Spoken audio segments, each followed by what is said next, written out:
A very pleasant and inspiring morning to everyone gathered here. Today marks a meaningful chapter in our academic journey, a day devoted to direction, discovery, and decisions. As our senior students of class 10 to plus 2 prepare to shape their future, this career counseling session is here to illuminate possibilities and provide guidance. Let us begin this purposeful day by seeking the grace and blessings of the Almighty. I now invite you all to join us for the invocation prayer.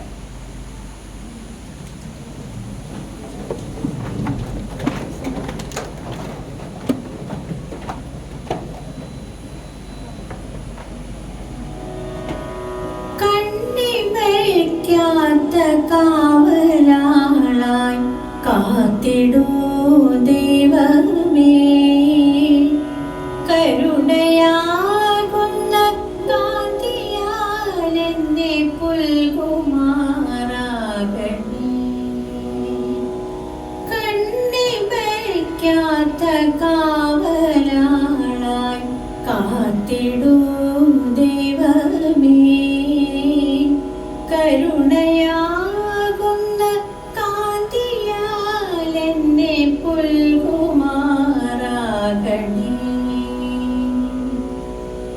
കരളിലും എൻ്റെ നിലവിലും നിന്റെ സ്നേഹമേകിടണേ. കടലിട നിന്റെ വഴിയിലായി ചിരം നീങ്ങുമാറാകണേ. നന്മയെന്നുള്ളിൽ ഒളിവുമങ്ങാതെ തെളിയുമാറാകണേ. നല്ലതായുള്ള എന്തിനോടും N മനസ്സു ചേർന്നിടണേ. കണ്ണിമയ്ക്കാത്ത കാവലാളായി കാത്തിടൂ ദൈവമേ, കരുണയാകുന്ന കാന്തിയാൽ എന്നെ പുൽകുമാറാകണേ.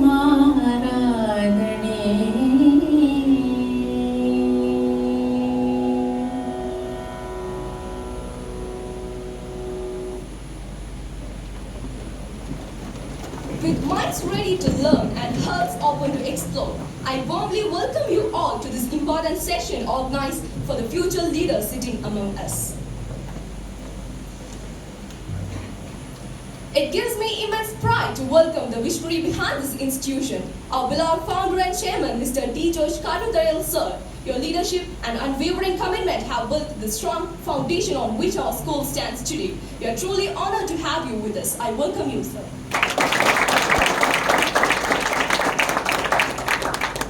We are delighted to have with us today our distinguished guest, Mr. Jeevan Das Sir, the Senior Career Development and Training Manager at the Indian Institute of Commerce, Lakshya, a guiding light for students across the state. His experience and expertise will surely empower our young learners. A warm welcome to you, sir. Next, I take this opportunity to welcome the driving force and strategic brain of our school, our respected school director, Mr. Tijo Jot, sir. Your vision continue to inspire excellence in every corner of this campus. I welcome you, sir. We are also blessed to be guided daily by an exceptional leadership team. I warmly welcome our Assistant Principal, Pushpalata ma'am, Vice Principal, Pradeep Jayaprakash, sir. Thank you for your constant support, dedication, and commitment. And now, a heartfelt welcome to all our dedicated teachers and our dear students. Your eagerness to learn, to explore new direction, and to grow is what makes days like this meaningful. With all hearts and minds prepared, let's move forward to the most awaited part of the day, the career counseling session led by our honorable guest, Jeevan Das sir.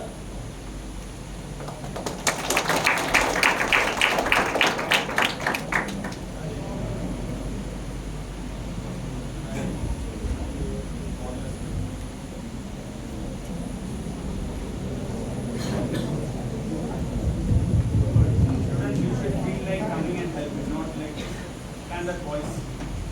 When the chairman is ready to take a chair, you are sitting idle and watching it.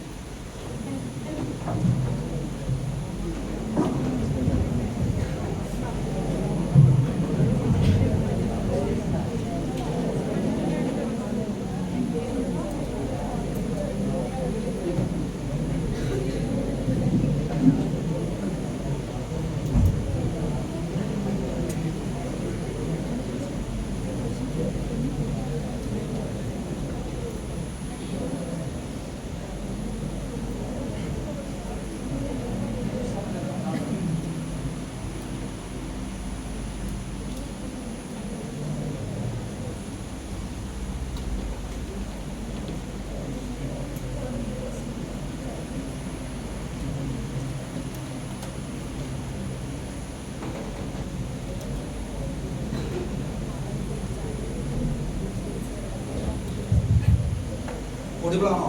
ബാക്കി വരെ കേൾക്കാം. കഴിഞ്ഞ വട്ടം വന്നപ്പോൾ നമ്മൾ മൈക്കോ കാര്യങ്ങളോ ഒന്നും use ചെയ്തിട്ടില്ല, അല്ലാതെ കാര്യം എനിക്ക് തോന്നുന്നു ഇപ്രാവശ്യം കുറച്ചും കൂടെ കൗണ്ട് കൂടുതലാണ്. ഓക്കെ, നമുക്ക് മൈക്ക് യൂസ് ചെയ്യാം. ആദ്യമേ എല്ലാവരും ഒന്ന് ജസ്റ്റ് ഒന്ന് ബ്രീത്ത് ചെയ്യാമോ? ഒന്ന് കൂളായ വളരെ മീൻസ് ഇപ്പം നമ്മൾ കുറച്ചും കൂടെ ഇൻട്രാക്റ്റീവ് ആയിട്ടുള്ള ഒരു സെഷൻ എടുക്കാൻ വേണ്ടിയിട്ടാണ് ഞാൻ നോക്കുന്നത്. എനിക്ക് ആരും മീൻസ് ഇങ്ങനെ ശ്വാസം മുട്ടിയിരിക്കുന്നുണ്ട് എനിക്ക് ക്ലാസ് എടുക്കാൻ പറ്റില്ല. മനസ്സിലാവുന്നുണ്ടോ?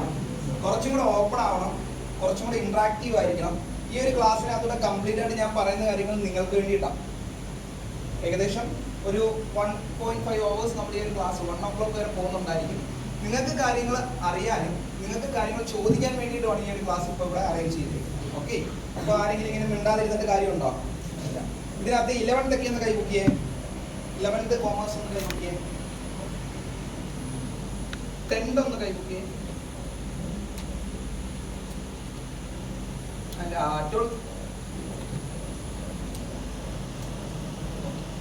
സയൻസുകാരൊന്നും പറയാമോ? സയൻസ് എത്ര പേരുണ്ട്? അപ്പം നിങ്ങളെല്ലാരും ഇന്ന് ഇവിടെ എന്താണ് നമ്മൾ ഈ ഒരു ക്ലാസ് അല്ലെങ്കിൽ ഞാൻ എവിടുന്നാണ് വരുന്നതെന്ന് അറിയോ? പറഞ്ഞോ.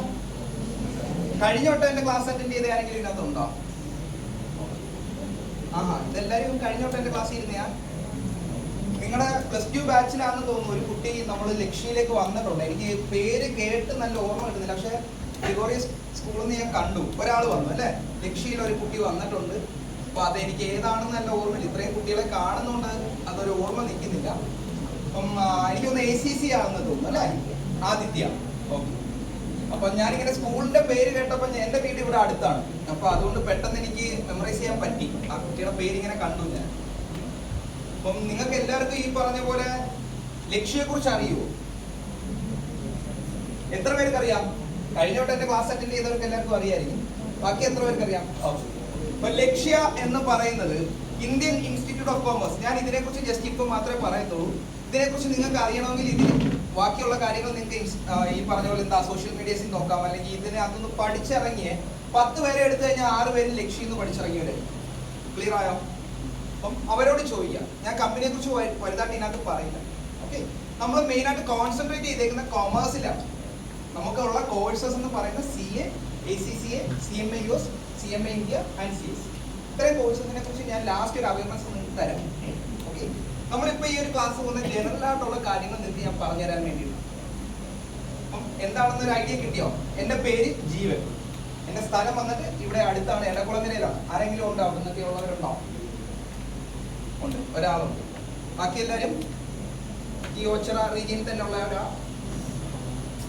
അപ്പം ഇതിനകത്ത് എത്ര പേർക്ക് പ്യൂർലി സ്വന്തമായിട്ടൊരു തീരുമാനമുണ്ട്, ഞാൻ ഇന്നതാവണം അല്ലെങ്കിൽ ഇന്നതിലേക്ക് പോകണം? എത്ര പേർക്ക് അങ്ങനെ ഒരു തീരുമാനം ഉണ്ടെന്ന് പറയാമോ? എനിക്കൊന്ന് ഒരു 25% ആളുകൾ കൈപൊക്കിയിട്ടുണ്ട്. ബാക്കിയുള്ളവരുടെ തീരുമാനം എന്താ പറയാമോ? ഓക്കെ, എന്താണ് പ്ലാൻ? എന്താ? ആർമി ഡോക്ടർ ആവണമെന്ന് ആഗ്രഹമുണ്ട്. ഓക്കെ, നല്ല കാര്യം. കഴിഞ്ഞ വട്ടം NDA കുറിച്ച് ഞാൻ പറഞ്ഞ പോലെ അറ്റൻഡ് ചെയ്തായിരുന്നു. ഇല്ല, പറഞ്ഞോ.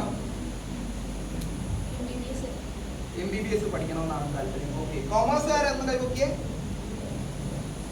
എന്താ മോളുടെ പ്ലാൻ? എന്താ? CA കോമേഴ്സ് അല്ല, 10th ആണ്. ഓക്കെ, കോമേഴ്സിന് ആൺകുട്ടികളൊന്ന് കൈപൊക്കിയേ. പറഞ്ഞോ പ്ലാൻ എന്താ? പ്ലാൻ ഇതുവരെ ചെയ്തിട്ടില്ല. ഓക്കെ, അപ്പം കൊമേഴ്സിനകത്തൊരു പ്ലാനില്ല. സയൻസുകാർ ഇപ്പോഴേ പറയുന്നുണ്ട് എന്താ ഡോക്ടർ അല്ലെങ്കിൽ ഈ പറഞ്ഞ ഒരു ആർമി ഡോക്ടർ ആവണമെന്ന് എൻ്റെ അടുത്ത് പറഞ്ഞു അല്ലേ. എഞ്ചിനീയേഴ്സ് ആരും ഇല്ല ഇവിടെ? ഒരാളുണ്ട് അല്ലേ. ഓക്കെ, ആർമി പോകണമെന്ന് ആഗ്രഹമുള്ള എത്ര പേരുണ്ട്?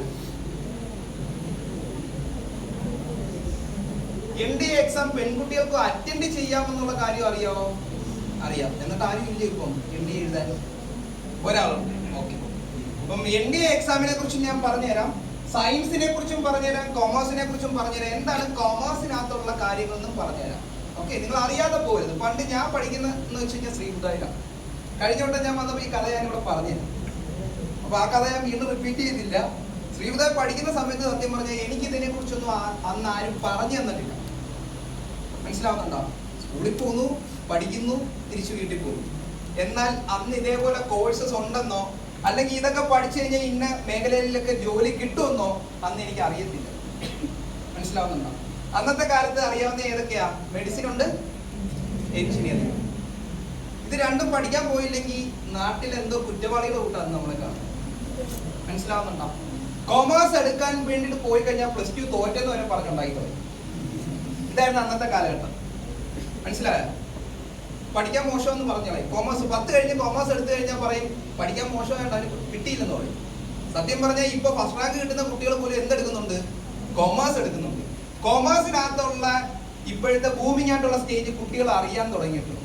മനസ്സിലാകുന്നുണ്ടോ? നിങ്ങളുടെ ഈ ഒരു ഏജ് കാറ്റഗറിയിലുള്ളവർ തന്നെ ഇതിനെക്കുറിച്ച് അറിയാൻ തുടങ്ങിയിട്ടുണ്ട്. പക്ഷെ ഞാനൊക്കെ പഠിക്കുന്ന ജനറേഷനിലോ ഇത് അറിയില്ല.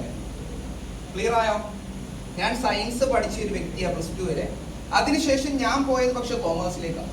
ഞാൻ പഠിച്ച BBM-ഉം MBA ഒക്കെയാണ്. ക്ലിയർ ആയോ? അതിനുശേഷമാണ് CMA US-നെ കുറിച്ച് ഞാൻ അറിയുന്നതും അത് പഠിക്കുന്നത്. CMA US ഞാൻ പഠിച്ചത് എൻ്റെ 26-ാമത്തെ വയസ്സിലാണ്. മനസ്സിലാവുന്നുണ്ടോ? അങ്ങനെ വന്നത് എന്തുകൊണ്ടാണ്? പണ്ട് ഞാൻ പഠിച്ചിരുന്ന സമയത്ത് എനിക്ക് ഇതിനെക്കുറിച്ച് ആരെങ്കിലും പറഞ്ഞു തന്നോ? ഇല്ല. അതുകൊണ്ടാണ് എനിക്ക് അങ്ങനെ ഒരു അവസ്ഥ വന്നത്. അതിന് പകരം നിങ്ങൾക്ക് ഇതിനെക്കുറിച്ച് പറഞ്ഞു തരുന്നതിന്റെ ഒരു ഐഡിയ, നിങ്ങൾക്ക് എത്രയും ഏർലി ഏജിലാണ് ഈ ലക്ഷ്യയുടെ ടാഗ്ലൈൻ വായിച്ചിട്ടുണ്ടോ? 21-ാമത്തെ വയസ്സിൽ ലൈഫ് സെറ്റിൽ ചെയ്യുമെന്നും പറഞ്ഞ് മോഹൻലാൽ പറയും അല്ലേ? അതെന്തുകൊണ്ടാണ് അങ്ങനെ പറയുന്നതെന്ന് അറിയാമോ? അങ്ങനെ പറയുന്ന വെറുതെ എന്ന് തോന്നുന്നുണ്ടോ? അങ്ങനെ വെറുതെ ഒരു ടാഗ്ലൈൻ നമുക്ക് വെക്കാൻ പറ്റുമോ? അപ്പൊ അത് റിയാലിറ്റി നമ്മൾ കാണിച്ചു കൊടുത്തിട്ടായിരിക്കത്തില്ല അങ്ങനെ വെച്ചേക്കുന്നത്. നമ്മൾ ചെയ്യുന്ന സിമ്പിളായിട്ട് ഞാൻ പറഞ്ഞുതരാം. +2 കഴിയുന്ന കുട്ടികൾക്ക് BCom + ACC എന്ന് പറയുന്ന ഇന്റഗ്രേറ്റഡ് കോഴ്സസ് ആണ് കൊടുക്കുന്നത്. ഓക്കെ, എന്ന് വെച്ചാൽ BCom ജെയിൻ യൂണിവേഴ്സിറ്റിയിൽ നിന്നും ACC പഠിപ്പിക്കുന്ന ലക്ഷ്യയിൽ നിന്നുമായിരിക്കും. 3 വർഷം കൊണ്ട് പഠിപ്പിക്കും. ഒരു സെമസ്റ്റർ നമ്മൾ എടുത്തു കഴിഞ്ഞാൽ 6 പേപ്പർ ഉണ്ടെങ്കിൽ നിങ്ങൾ പഠിക്കുന്ന 3 പേപ്പർ BCom-ന്റെയും 3 പേപ്പർ ACC-യുടെ ആയിരിക്കും. ക്ലിയർ ആയോ? നിങ്ങളുടെ ഡിഗ്രി കഴിയുമ്പോഴോ BCom-ഉം കാണും, നിങ്ങളുടെ കൂടെ ഒരു ACC എന്ന് പറയുന്ന പ്രൊഫഷണൽ കോഴ്സും കൂടെ കാണും. 21-ാമത്തെ വയസ്സിലാ അവൻ മേടിക്കാൻ പോകുന്ന സാലറി എത്ര? 70,000 രൂപയ്ക്ക് മുകളിലോട്ടായിരുന്നു. ക്ലിയർ ആയോ? എന്നാ ഇന്നത്തെ കാലത്ത് ഡിഗ്രി മാത്രം പഠിച്ചിറങ്ങുന്ന ഒരു വ്യക്തിക്ക് എത്ര രൂപ സാലറി ഉണ്ടെന്ന് അറിയാവോ? BCom മാത്രം പഠിച്ചിറങ്ങിയ അറിയോ? 15,000 രൂപയായി കിട്ടും. ഈ 15,000 രൂപ വെച്ച് നമുക്ക് കേരളത്തിൽ ജീവിക്കാൻ പറ്റുമോ? 1 ലിറ്റർ എണ്ണ അടിക്കണമെങ്കിൽ എത്ര രൂപ വേണം അറിയോ? മനസ്സിലാവുന്നുണ്ടോ? ഈ 15,000 രൂപ വെച്ച് ജീവിക്കുന്നവരും ഉണ്ട്. പക്ഷെ നമ്മൾ ലൈഫിൽ ഒരുപാട് അഡ്ജസ്റ്റ് ചെയ്ത് ജീവിക്കണം. ജീവിക്കാൻ പറ്റും, ജീവിക്കാൻ പറ്റത്തില്ലെന്നൊന്നും ഞാൻ പറയത്തില്ല. 15,000 രൂപയ്ക്കും ജീവിക്കാൻ പറ്റും. പക്ഷെ അഡ്ജസ്റ്റഡ് ആവണം. നിങ്ങൾ ആരെങ്കിലും അഡ്ജസ്റ്റഡ് ആവാൻ തയ്യാറാണോ? നിങ്ങളുടെ എല്ലാവരുടെയും ആഗ്രഹം എന്താ? 1 ലക്ഷം രൂപ ശമ്പളം ഇല്ല. കഴിഞ്ഞോട്ടെ ഞാൻ പറഞ്ഞ കറങ്ങുന്ന കസേര, ഒരു മഹേന്ദ്ര താറോ ഏതെങ്കിലും ഒരു വണ്ടി, ഇതാണ് നിങ്ങളുടെ എല്ലാവരുടെയും ആഗ്രഹം. ശരിയാണോ? അല്ലാത്ത ആരെങ്കിലും ഉണ്ടോ ഇതിനകത്ത്? ഈ ഒരു ആഗ്രഹം വെച്ചോണ്ട് നിങ്ങൾ പഠിക്കേണ്ട പ്രൊഫഷണൽ കോഴ്സസിനെ കുറിച്ച് അറിയാതെ പോയിട്ട്. ഓക്കെ, അപ്പൊ നമുക്ക് അതിനെ കുറിച്ച് പറയുന്നതിന് മുമ്പേ ജസ്റ്റ് അംബിഷൻസ് ഞാൻ ചോദിച്ചപ്പോൾ കുറച്ച് പേരൊക്കെ എൻ്റെ അടുത്ത് പറഞ്ഞു MBBS പറഞ്ഞു, എഞ്ചിനീയറിംഗ് പറഞ്ഞു, ആർമി ഡോക്ടർ ആവണമെന്ന് പറഞ്ഞു. വേറെ എന്തെങ്കിലും ആഗ്രഹമുണ്ടോ? കൊമേഴ്സിനകത്തുള്ള അംബിഷൻസ് എന്തൊക്കെയാണെന്ന് പറയാമോ ആർക്കെങ്കിലും? കഴിഞ്ഞോട്ടെ ഞാൻ ക്ലാസ് എടുത്തതാ BBA വിത്ത് CS. ഓക്കെ, പിന്നെ ഓക്കെ BCom + CS ഉണ്ട്. പിന്നെ കമ്പനി സെക്രട്ടറി താല്പര്യമുണ്ടോ? ഇല്ല. ഓക്കെ, പറ. പിന്നെ CMA ഉണ്ട്. പിന്നെ ACC ഉണ്ട്. നിങ്ങൾ ഒരിക്കലും ACC-യെ കുറിച്ച് അറിയാതെ പോലും ഇതിനകത്ത് വിദേശത്ത് പോകണമെന്ന് ആഗ്രഹമുള്ള എത്ര പേരുണ്ട്? എല്ലാവരും ഈ 30 ലക്ഷം രൂപയും 40 ലക്ഷം രൂപ 50 ലക്ഷം രൂപ എടുത്ത് ബാങ്കിൽ നിന്ന് ലോണും ഒക്കെ എടുത്ത് പോകാൻ വേണ്ടി ഇരിക്കുന്ന ടീമുകളായിരിക്കും. പക്ഷെ നിങ്ങൾ എല്ലാവരും മനസ്സിലാക്കേണ്ട ഒരു കാര്യം, നിങ്ങൾ പോകണ്ടെന്നൊന്നും ഞാൻ പറയത്തില്ല. വിദേശത്ത് പോകണമെന്ന് ആഗ്രഹമുള്ളവർ പോകണം. പക്ഷെ ഒരു ജോലി ചെയ്യാൻ വേണ്ടിയിട്ട് പോകണം. മനസ്സിലായി?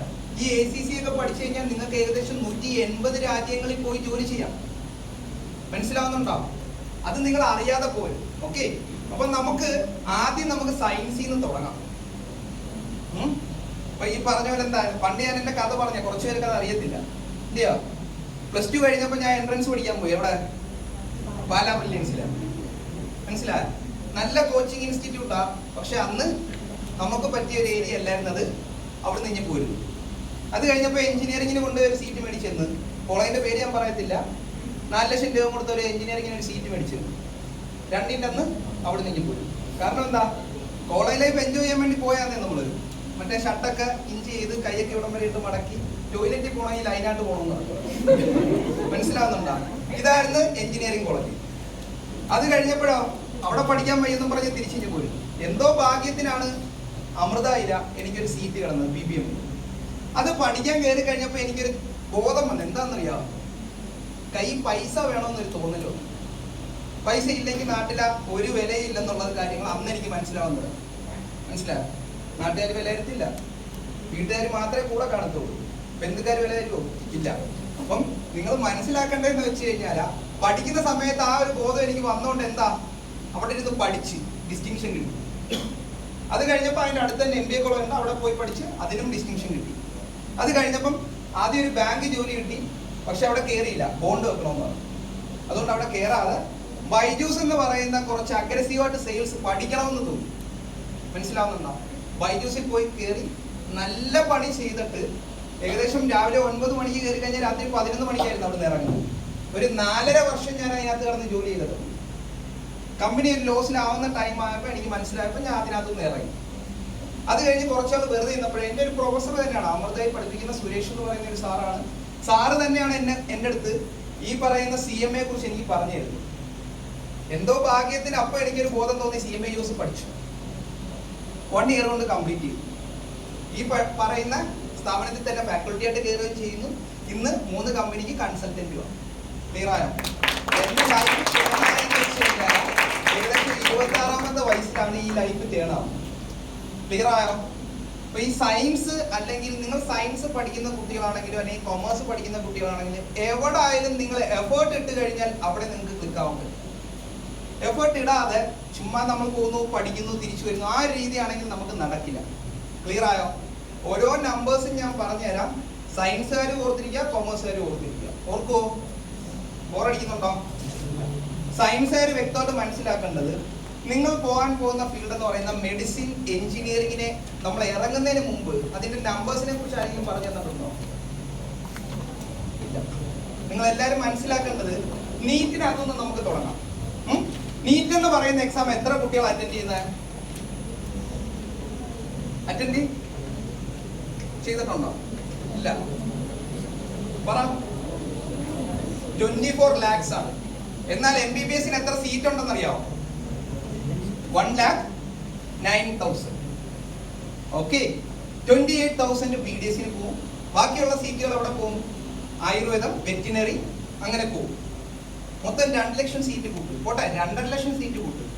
24 ലക്ഷം കുട്ടികൾ എഴുതുന്നത്. ബാക്കിയുള്ള 22 അല്ലെങ്കിൽ 21 ലക്ഷം കുട്ടികൾ എന്ത് ചെയ്യും? ആലോചിച്ചിട്ടുണ്ടോ? ഇല്ല. നിങ്ങൾ അടുത്ത വർഷം ആ ഒരു മേഖലയിലേക്ക്, അല്ലെങ്കിൽ നിങ്ങൾ 10ൽ പഠിക്കുന്ന കുട്ടികളാണെങ്കിൽ ആ ഒരു മേഖലയിലേക്ക് വരാൻ പോകുന്നവരാണ് നിങ്ങളെല്ലാം. മനസ്സിലാവുന്നുണ്ടോ? ഒരിക്കലും അറിയാതെ പോരുത്. ഇന്നത്തെ കോമ്പറ്റീഷൻ എന്ന് പറയുന്ന വളരെ അധികമാണ്. പണ്ടത്തെ കാലത്ത് ഗവൺമെന്റ് ജോലി കിട്ടാൻ എളുപ്പമായിരുന്നു. ഇന്നോ പ്രിലിംസ് ഉണ്ട്, മെയിൻസ് ഉണ്ട്. ക്ലിയർ ആയോ? അപ്പം നിങ്ങളുടെയൊക്കെ അച്ഛനൊക്കെ പഠിക്കുന്ന സമയത്തുള്ള കാലഘട്ടം അല്ല ഇപ്പം. 10ാം ക്ലാസ് മതിയായിരുന്നു, അല്ലെങ്കിൽ +2 മതിയായിരുന്നു അന്നത്തെ കാലഘട്ടത്തിൽ ഒരു ജോലി കിട്ടാൻ. ഇന്ന് ഡിഗ്രി അല്ലെങ്കിൽ PG, PhD എടുത്തവർ പോലും 50 ലക്ഷം രൂപയായിട്ട് നിൽക്കുക കോളേജിൽ പഠിപ്പിക്കാൻ കയറാൻ. മനസ്സിലാവുന്നുണ്ടോ? ഇതാണ് ഇന്നത്തെ സിറ്റുവേഷൻ എന്ന് പറയുന്നത്. ഇതാണ് ഇന്നത്തെ കോമ്പറ്റീഷൻ. ഇപ്പൊ ഈ പറഞ്ഞ പോലെ 24 ലക്ഷം കുട്ടികൾ എഴുതുന്നു, അതിനകത്ത് 2 ലക്ഷം പേർക്ക് കിട്ടുന്നു. അല്ലെങ്കിൽ ഈ പറഞ്ഞ പോലെ ബാക്കിയുള്ള 21 ലക്ഷം പേര് എന്ത് ചെയ്യും? കുറച്ചു പേരൊക്കെ അങ്ങ് വിദേശത്തേക്ക് പോകും, കുറച്ചുപേര് എൻട്രൻസ് കോച്ചിങ് എന്നും പറഞ്ഞു പോകും, കുറച്ചുപേര് എഞ്ചിനീയറിംഗിന് പോകും, കുറച്ചുപേര് എങ്ങോട്ട് ചാടും? കൊമേഴ്സിനകത്തേക്ക് പോകും. ക്ലിയർ ആവുന്നുണ്ടോ? കൊമേഴ്സുകാർ മനസ്സിലാക്കേണ്ട ഒരു കാര്യം, ഇന്ന് കൊമേഴ്സിനകത്തുള്ള ജോലി പോലും മേടിക്കുന്ന ആരാ? സയൻസുകാരാണ്. ബാങ്കിലെ മാനേജേഴ്സിനെ നമ്മൾ നോക്കിക്കഴിഞ്ഞാൽ എഞ്ചിനീയർമാരായി പോയിരിക്കുന്നത്. മനസ്സിലാവുന്നുണ്ടോ? ഇതാണ് ഇന്നത്തെ സിറ്റുവേഷൻ എന്ന് പറയുന്നത്. അപ്പം ഈ ഇത്രയും സീറ്റുകളാണ് ഉള്ളത്. അതിന്റെ കൂട്ട് തന്നെ നമ്മൾ ഒരിക്കലും ഞാനത് MBBS പഠിക്കാൻ എത്ര നാളെടുക്കുമെന്ന് അറിയുമോ? എത്ര വർഷം എടുക്കും? 5 വർഷം അല്ലെ 5.5 വർഷം അല്ലേ? ഈ 5.5 വർഷം പഠിച്ച് ഞാനൊരു ഡോക്ടറായി നിങ്ങൾ എൻ്റെ അടുത്ത് വരുമോ? കാരണം എന്താ? നിങ്ങൾക്കും അറിയാം, നിങ്ങൾക്കൊരു പനി വന്നാൽ പോലും പേരിന്റെ കൂടെ MD എന്ന് കണ്ടില്ലേ നിങ്ങൾ കയറുമോ? കാരണം എന്താ? ഹെൽത്തിന്റെ കാര്യത്തിൽ ആരെങ്കിലും റിസ്ക് എടുക്കുമോ? MD അല്ലെങ്കിൽ DM പോലുള്ള കോഴ്സ് എടുത്തെങ്കിൽ മാത്രമേ ഇന്നൊരു പേഷ്യന്റ് അവിടെ കയറത്തുള്ളൂ. 11 വർഷം എടുക്കും DM കൂടെ കഴിഞ്ഞാൽ. 5.5 വർഷം ഈ പറഞ്ഞ പോലെ MBBS പഠിച്ചു കഴിഞ്ഞാൽ 3 വർഷം MD പഠിക്കും, 2 വർഷം DM പഠിക്കും. ക്ലിയർ ആയോ? ഇതാണ് ഒരു ഡോക്ടർ ആവാൻ വേണ്ടിയിട്ട് എടുക്കുന്ന കാലാവധി. ഇതൊരിക്കലും നിങ്ങളെ നെഗറ്റീവ് ആക്കാൻ വേണ്ടിയിട്ട് പറഞ്ഞല്ല. അറിയാതെ ഇതിനകത്തേക്ക് ചാടി ഇറങ്ങരുത്. ഇത് പോകുന്ന കുട്ടികളുണ്ടെങ്കിൽ വ്യക്തമായിട്ട് നല്ല ഇൻസ്റ്റിറ്റ്യൂട്ടിൽ പോയി കോച്ചിങ് അറ്റൻഡ് ചെയ്തിട്ട് പോയി എൻട്രൻസ് ചെയ്യണം. ഡോക്ടർ ആയി കഴിഞ്ഞാൽ നിങ്ങൾ എല്ലാവരും മനസ്സിലാക്കേണ്ട ഒരു കാര്യം, ഒരു ഇപ്പൊ എയിംസ് അല്ലെങ്കിൽ കേട്ടിട്ടുണ്ടായിരിക്കില്ല ജിപ്മർ, ഇപ്പൊ മോള് പറഞ്ഞ ആർമി ഡോക്ടർ ആണെങ്കിൽ AFMC ഇപ്പോൾ 136 സീറ്റ് കണ്ടാവുള്ളൂ. ഏറ്റവും മെജോറിറ്റി സീറ്റുകൾ ഉള്ളത് ഗേൾസിന്. മനസ്സിലാവുന്നുണ്ടോ? ഇപ്പൊ ഈ പറഞ്ഞ പോലെ ഒരു ആർമി ഡോക്ടറൊക്കെ ആവാൻ പറ്റിയ ക്യാപ്റ്റനായിട്ടാണ് ആർമിയിൽ കയറുന്നത്. അറിയാവോ ഡോക്ടേഴ്സിന്റെ ഒരു ഇതെന്ന് വെച്ച് കഴിഞ്ഞാൽ ക്യാപ്റ്റൻ പദവിയിലേക്ക് ആദ്യം തന്നെ ആർമിയിലേക്ക് കയറും. കയറി കഴിഞ്ഞാൽ വെൽ റെപ്യൂട്ടഡ് ആയിട്ടുള്ള നല്ല പവറുള്ള അല്ലെങ്കിൽ ഈ പറഞ്ഞ പോലെ സമൂഹത്തിലൊരു വിലയുള്ള ജോബാണ് ഡോക്ടർ എന്ന് പറയുന്നത്. ക്ലിയർ ആയോ? അത് താല്പര്യമുള്ളവർ ആ മേഖലയിലേക്ക് പോകണം. പക്ഷെ ഇതിനെക്കുറിച്ച് അറിഞ്ഞിരിക്കണം. നമ്പേഴ്സ് എത്രയാണ്, കോമ്പറ്റീഷൻ എന്താണ്, എവിടെ പോയാൽ നല്ല കോച്ചിങ് കിട്ടും, എൻട്രൻസ് എങ്ങനെയാണ്, ഇതെല്ലാം അറിയാമല്ലോ. 720 മാർക്കിലാണ് പരീക്ഷ.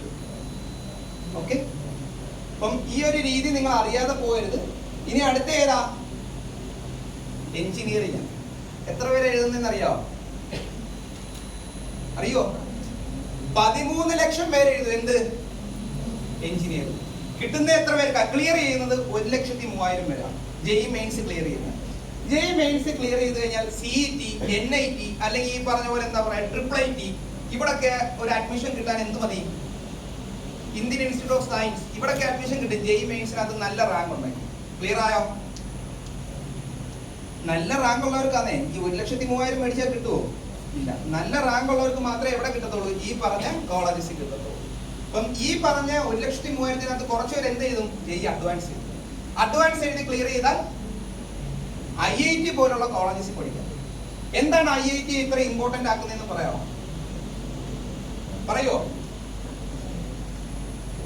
പ്ലേസ്മെന്റ്സ് എന്ന് വെച്ചാൽ 2021 IIT പുറത്തുവിട്ട ഒരു ഹയസ്റ്റ് പാക്കേജ് 2.23 കോടി രൂപ. അന്ന് ഞാൻ വായിച്ചപ്പോൾ ഇങ്ങനെ കേട്ടയാ. മനസ്സിലാവുന്നുണ്ടോ? ഒരു വ്യക്തി ഒരു വർഷം മേടിക്കുന്ന പാക്കേജ് 2.23 കോടി രൂപ. ഒരു 10 വർഷം വർക്ക് ചെയ്താൽ പിന്നെ ജീവിതം മൊത്തം വെറുതെ ഇല്ല. മനസ്സിലാവുന്നുണ്ടോ? ഏർലി റിട്ടയർമെന്റ് എടുക്കാൻ പറ്റും. അപ്പൊ ഇതേപോലുള്ള എഞ്ചിനീയറിംഗ് താല്പര്യമുള്ളവർ JEE മെയിൻസ് അല്ലെങ്കിൽ അഡ്വാൻസ് ചെയ്ത് ക്ലിയർ ചെയ്യാൻ നിങ്ങൾക്ക് പറ്റുന്നില്ലെന്ന് തോന്നുന്നുണ്ടോ? ഇന്ത്യയിൽ ഏറ്റവും ടഫസ്റ്റ് ആയിട്ടുള്ള എക്സാം ഏതാന്ന് പറയാമോ? കേട്ടില്ല? ഏറ്റവും ടഫായിട്ടുള്ള എക്സാം എന്ന് പറയുന്നത് UPSC ആണ്. ക്ലിയർ ആവുന്നുണ്ടോ? UPSC എക്സാമിന് ശേഷമേ എന്ത് വരുത്തുള്ളൂ? JEE advance വരുത്തുള്ളൂ. അപ്പം ഇന്ന് UPSC പോലും ഒരു വർഷം കൊണ്ട് ക്ലിയർ ചെയ്യുന്ന കുട്ടികളുണ്ട്. മനസ്സിലാവുന്നുണ്ടോ? ഒരു വർഷം കൊണ്ട്. പണ്ടൊക്കെ UPSC 5-6 അറ്റംപ്റ്റ് എഴുതിയെടുക്കുന്നവർ ഇന്ന് ഒരു വർഷം കൊണ്ട് ക്ലിയർ ചെയ്യുന്നുണ്ട്. അതാണ് UPSCക്കകത്ത് ചെയ്യുന്നത്. അപ്പൊ നിങ്ങളെ കൊണ്ട് പറ്റത്തില്ലെന്ന് തോന്നുന്നുണ്ടോ JEE അഡ്വാൻസ് ക്ലിയർ ചെയ്യാൻ? നമ്മുടെ മൈൻഡ് അസത്യം പറഞ്ഞു.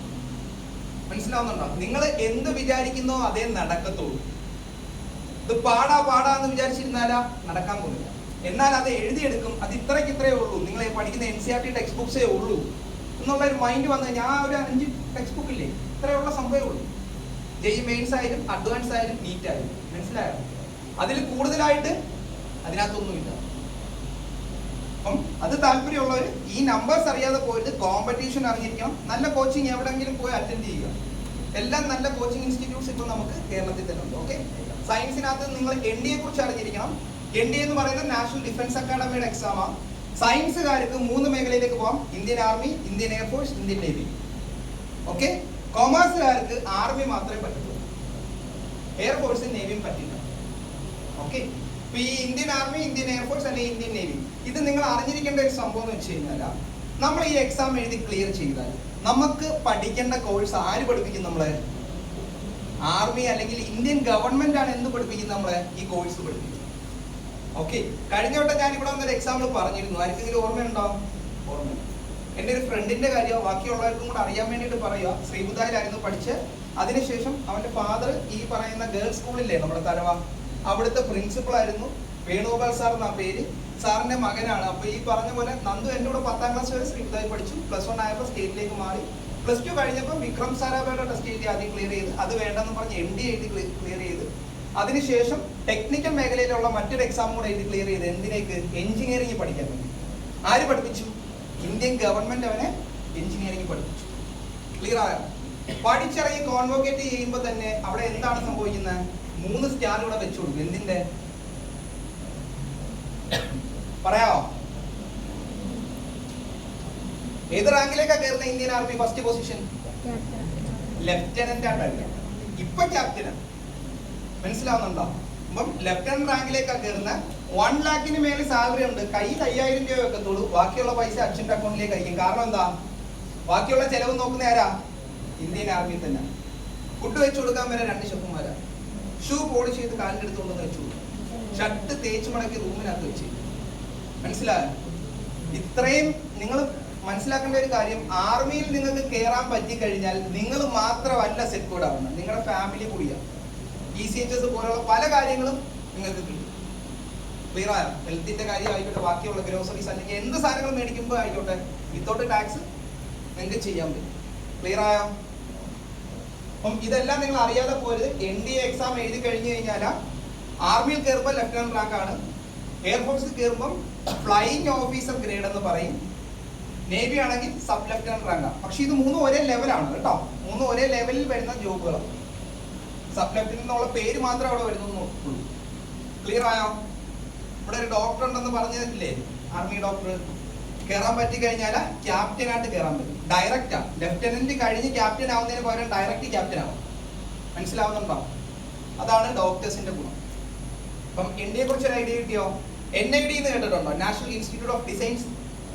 ആരെങ്കിലും താല്പര്യമുണ്ടോ ഡിസൈൻ മേഖല പഠിക്കാൻ? ഈ ഡിസൈനിങ് എന്ന് പറയുമ്പോൾ മറ്റേ ഷർട്ട് ഡിസൈൻ ചെയ്യുന്നത് അതല്ല. ഒരു കാർ നമ്മൾ മാനുഫാക്ചർ ചെയ്യുമ്പം അതിന് വരെ ഡിസൈനിങ് ഉണ്ട്. അത് ചെയ്യുന്നവരാ എഞ്ചിനീയേഴ്സാണ്. മനസ്സിലായോ? NIDയുടെ എക്സാം എഴുതാൻ പറ്റും. നാറ്റ എന്ന് കേട്ടിട്ടുണ്ടോ? ഏതാ എക്സാം അറിയോ? ആർക്കിടെക്ചർ എഞ്ചിനീയറിംഗ് പഠിക്കണമെങ്കിൽ ഏത് എക്സാം എഴുതണ്ടേ? നാറ്റ എക്സാം എഴുതണം. ഡിസൈൻ മേഖലയിലേക്കും അംഗീകരിക്കും ഏത് എക്സാം? നാറ്റ. ക്ലിയർ ആയോ? ഡൗട്ട് ഉണ്ടോ? ഫോറൻസിക് കേട്ടിട്ടുണ്ടോ? All India forensic entrance test. 100 മാർക്കിന്റെ ക്വസ്റ്റ്യൻ ആണ്. 100 ക്വസ്റ്റ്യൻസേ ഉള്ളൂ അതിനകത്ത്. ഒരു ക്വസ്റ്റ്യൻ 1 മാർക്ക്, നെഗറ്റീവ് മാർക്കില്ല. ഇത് എഴുതി ക്ലിയർ ചെയ്ത് കഴിഞ്ഞാൽ നിങ്ങൾക്ക് BSc ഫോറൻസിക് സയൻസ് പഠിക്കാൻ പറ്റും. താല്പര്യമുള്ള ആരെങ്കിലും ഉണ്ടോ ഇതിനകത്ത്? ഫോറൻസിക്. ഇന്ത്യ ക്രൈംസിന്റെ എണ്ണം കുറയുവാണോ കൂടുവാണോ? അപ്പൊ അവിടെ ആരുടെ ആവശ്യം വരും? ഫോറൻസിക്കിന്റെ ആവശ്യം. ഇതിന് ഏറ്റവും കൂടുതൽ ജോലി സാധ്യതയുള്ള കാനഡ പോലുള്ള രാജ്യങ്ങളുണ്ട്. ക്ലിയർ ആയോ? അടുത്തത് അഗ്രികൾച്ചർ. താല്പര്യമുള്ള എത്ര പേരുണ്ട് ഇവിടെ? ബാക്കി ഒന്നിനകത്ത് ആർക്കും താല്പര്യം ഇല്ല. പറ. അഗ്രികൾച്ചർ പഠിച്ചു കഴിഞ്ഞാൽ നിങ്ങൾ എല്ലാവരും വിചാരിക്കുന്നുണ്ടോ പാടത്ത് മാത്രമോ ജോലിയെന്ന്? അങ്ങനെ വിചാരിക്കുന്നുണ്ടോ? ഇന്ന് ബാങ്കിങ് ഇൻഡസ്ട്രി പോലും ഒരു അഗ്രികൾച്ചർ പഠിച്ചാൽ ജോലിക്ക് വേണമെന്നാണ്. അവരായിരിക്കും ലോൺസ് കാര്യങ്ങൾ നോക്കുന്ന ഇതിന്റെ. ക്ലിയർ ആയോ? അപ്പം ഐക്കർ എന്ന് പറയുന്ന എക്സാം ആണ്, Indian council four agriculture research. Clear ആയോ? ഡൗട്ട് ഉണ്ടോ? ഈ പറഞ്ഞ പോലുള്ള എക്സാംസ് അറ്റൻഡ് ചെയ്ത് കഴിഞ്ഞാൽ BSc അഗ്രികൾച്ചർ നിങ്ങൾക്ക് പഠിക്കാൻ പറ്റും. ഓക്കെ? ഡൗട്ട് ഉണ്ടോ ആർക്കെങ്കിലും? പിന്നെ പല രീതിയിലുള്ള എക്സാംസ് ഉണ്ട്. ബിഗ്സാറ്റ് എന്നൊക്കെ പറഞ്ഞു. അതൊക്കെ നിങ്ങൾക്ക് ഇന്റർനെറ്റിനകത്ത് നിങ്ങൾ നോക്കിക്കഴിഞ്ഞാൽ കാണാൻ പറ്റും. ബിർള ഇൻസ്റ്റിറ്റ്യൂട്ടിൽ പഠിക്കണമെങ്കിൽ ബിഗ്സാറ്റ് എഴുതാം. വലിയൊരു ഇൻസ്റ്റിറ്റ്യൂട്ടിന്റെ എക്സാം ഉണ്ട്. അങ്ങനെ പല പല എക്സാംസ് വേറെ ഉണ്ട്. ക്ലിയർ ആയോ? ഇതിനെ കുറിച്ചൊക്കെ ഒരു ഐഡിയ കിട്ടിയല്ലോ. കൊമേഴ്സിനെ കുറിച്ച് നിങ്ങൾക്ക് സയൻസുകാരും കൂടെ അറിഞ്ഞിരിക്കണമെന്ന് പറയാൻ കാരണം, കൊമേഴ്സിനകത്തേക്ക് വരുന്ന ഒരു 40% കുട്ടികൾ ഇപ്പോൾ എവിടുന്ന സയൻസ് പഠിച്ചവരാണ്. ഈ ACC ഒക്കെ പഠിക്കാൻ വരുന്നവരുണ്ടല്ലോ, അല്ലെങ്കിൽ CMA പഠിക്കാൻ വരുന്നവര് സയൻസ് പഠിച്ച കുട്ടികൾ വരുന്നു 40%. അപ്പൊ നിങ്ങൾ അറിയാതെ പോരുത് ഈ ഫീൽഡിനെ കുറിച്ച്. ക്ലിയർ ആയോ? കൊമേഴ്സ് എന്തെങ്കിലും താഴേക്ക് പോകുന്ന ഒരു ഇൻഡസ്ട്രി ആണെന്ന് തോന്നുന്നുണ്ടോ? ഈ സ്കൂൾ എടുത്ത് നോക്കിക്കോ. കൊമേഴ്സ് പഠിക്കാത്ത ആരെങ്കിലും ഉണ്ടോ ഇവിടെ? എന്നാ ഇവിടെ ഡോക്ടേഴ്സ് ഉണ്ടോ? ഇല്ല. മനസ്സിലാവുന്നുണ്ടോ? പോലീസ് സ്റ്റേഷൻ എടുത്തു, അവിടെ മാനേജ്മെന്റ് അല്ലെങ്കിൽ ഈ പറഞ്ഞ പോലെ കൊമേഴ്സ് അറിയാത്ത ആരെങ്കിലും ഉണ്ടോ? ഒരാളെങ്കിലും കൊമേഴ്സ് കണക്ക് നോക്കാൻ വേണ്ടിയിട്ട് ഒരാൾ കാണും. ക്ലിയർ ആയോ? എന്നാ അവിടെ ഡോക്ടേഴ്സ് ഉണ്ടോ? ഇല്ല. എഞ്ചിനീയർമാരുണ്ടോ? ഇല്ല. മനസ്സിലാവുന്നുണ്ടോ? കൊമേഴ്സ് എന്ന് പറയുന്നത് ഏതൊരു മേഖല നിങ്ങൾ എടുത്താലും അവിടെ മീൻസ് ബൂം ചെയ്തുകൊണ്ടിരിക്കുന്ന ഒരു ഇൻഡസ്ട്രി എന്ത്? കൊമേഴ്സ് എന്ന് പറയുന്നത്. മനസ്സിലാവുന്നുണ്ടോ? നിങ്ങൾ എല്ലാവരും ആമസോൺ എല്ലാം യൂസ് ചെയ്യുന്നവരാണ് അല്ലേ? ആമസോൺ യൂസ് ചെയ്യാറുണ്ടോ? ഉണ്ട്. അപ്പൊ ഇ കൊമേഴ്സ് എന്ന് പറയുന്നതിന്റെ ഒരു ഗ്രോത്ത് എന്താണെന്ന് നിങ്ങൾ കാണുന്നതാണ്. നിങ്ങൾ വരെ എന്ത് ഉപയോഗിക്കുന്നുണ്ട്? ഇ കൊമേഴ്സ് യൂസ് ചെയ്യുന്നുണ്ട്. അപ്പൊ എന്തായിരിക്കും നമ്മുടെ വേൾഡ് മൊത്തത്തിൽ ഇതിനകത്ത് നടക്കുന്നതെന്ന് നിങ്ങൾക്ക് ഊഹിക്കാം. വലിയൊരു റവല്യൂഷൻ കൊണ്ടുവന്ന കമ്പനി എന്ത്? ഏത് കമ്പനി? കേട്ടില്ല. ആമസോൺ. മനസ്സിലാവുന്നുണ്ടോ? അപ്പം ഈ പറഞ്ഞ പോലെ വലിയൊരു റെവല്യൂഷൻ ഈ ഒരു ഇൻഡസ്ട്രി കൊണ്ടുവന്ന കമ്പനീസ് ഏതൊക്കെ? ഫ്ലിപ്കാർട്ട്, ആമസോൺ പോലുള്ളത്.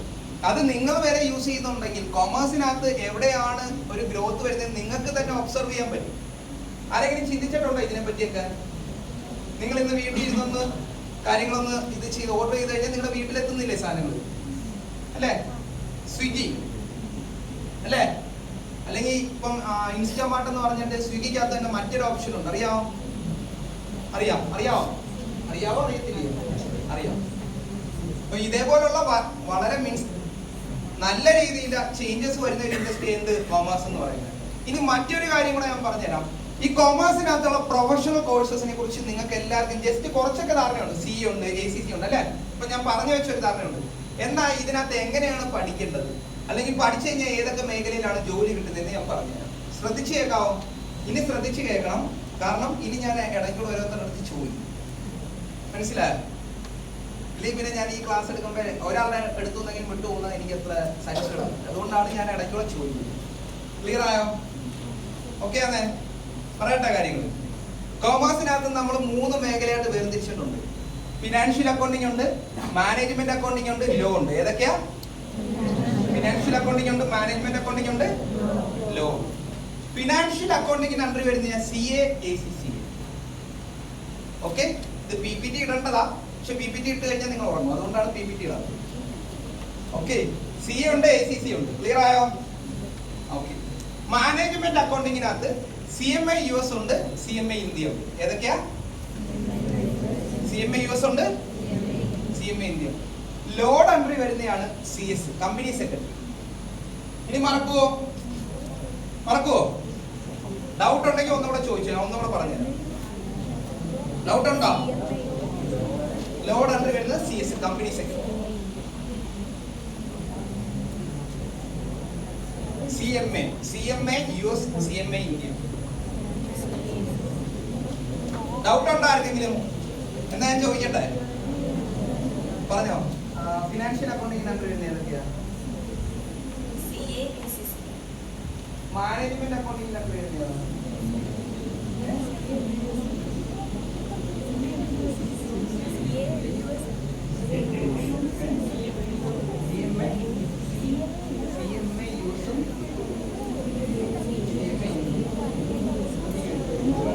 പറഞ്ഞോ. ലോഡ് അണ്ടർ വരുന്നത് ഏതാ?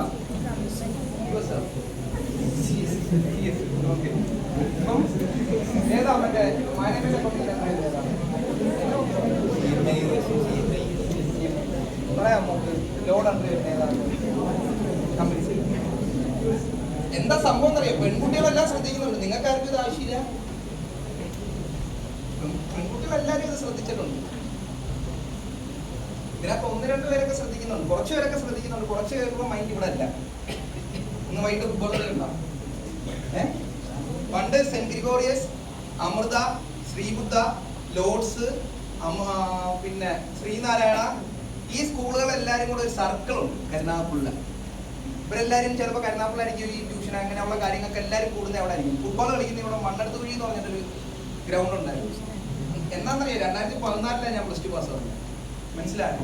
അന്നത്തെ കാലഘട്ടത്തിൽ അവിടെയായിരുന്നു ഫുട്ബോൾ കളിക്കുന്നത്. നിങ്ങളുടെ ഈ ഇവിടുന്നുള്ള സ്കൂളിൽ നിന്നുള്ള കുട്ടികളും ലോഡ്സിൽ നിന്നുള്ള കുട്ടികളും എല്ലാ കുട്ടികളും വരുന്ന ഒരിടത്താണ്. അതുകൊണ്ട് എന്താ ഇന്നും ഈ ഒരു സർക്കിൾ മെയിൻറ്റെയിൻ ചെയ്യുന്നുണ്ട്. ഈ കൂട്ടുകെട്ടുകളെല്ലാം ഇന്നും ഉണ്ട്. മനസ്സിലാവുന്നുണ്ടോ? സ്കൂളിൽ നിന്ന് വരുന്ന കൂട്ടുകെട്ടുകൾ ഒരിക്കലും നഷ്ടപ്പെടത്തില്ല. ലൈഫ് ലോങ് നിങ്ങൾക്ക് നിലനിൽക്കുന്ന സ്കൂളിൽ നിന്നുള്ള മെമ്മറീസും സ്കൂളിൽ നിന്നുള്ള ഫ്രണ്ട്സും ആയിരിക്കും. എനിക്കൊരു 10-30 പേരടങ്ങിയ ഒരു കൂട്ടുകെട്ടുണ്ട്. മനസ്സിലാവുന്നുണ്ടോ? ഈ 30 പേര് എവിടുന്ന് വന്നെയാ? സ്കൂളിൽ നിന്ന് വന്നെയാണ്. ഒരൊറ്റ മൈൻഡിൽ നിൽക്കുന്ന ടീമുകളല്ല.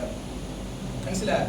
അപ്പം കോളേജിൽ പോയാൽ എങ്ങനെയാണെന്നറിയോ? അവരവരുടെ കാര്യങ്ങൾ നോക്കി അവരവരങ്ങോട്ടാണ് പോകും. മെയിനായിട്ട് PG ഒക്കെ പഠിക്കാൻ പോയാൽ പിന്നെ ഒരു ഇതുമില്ല. എന്റെ കൂടെ പഠിച്ചവർ ഇന്ന് ഇന്ത്യയിലെ പല സ്റ്റേറ്റിലായിട്ടുണ്ട്.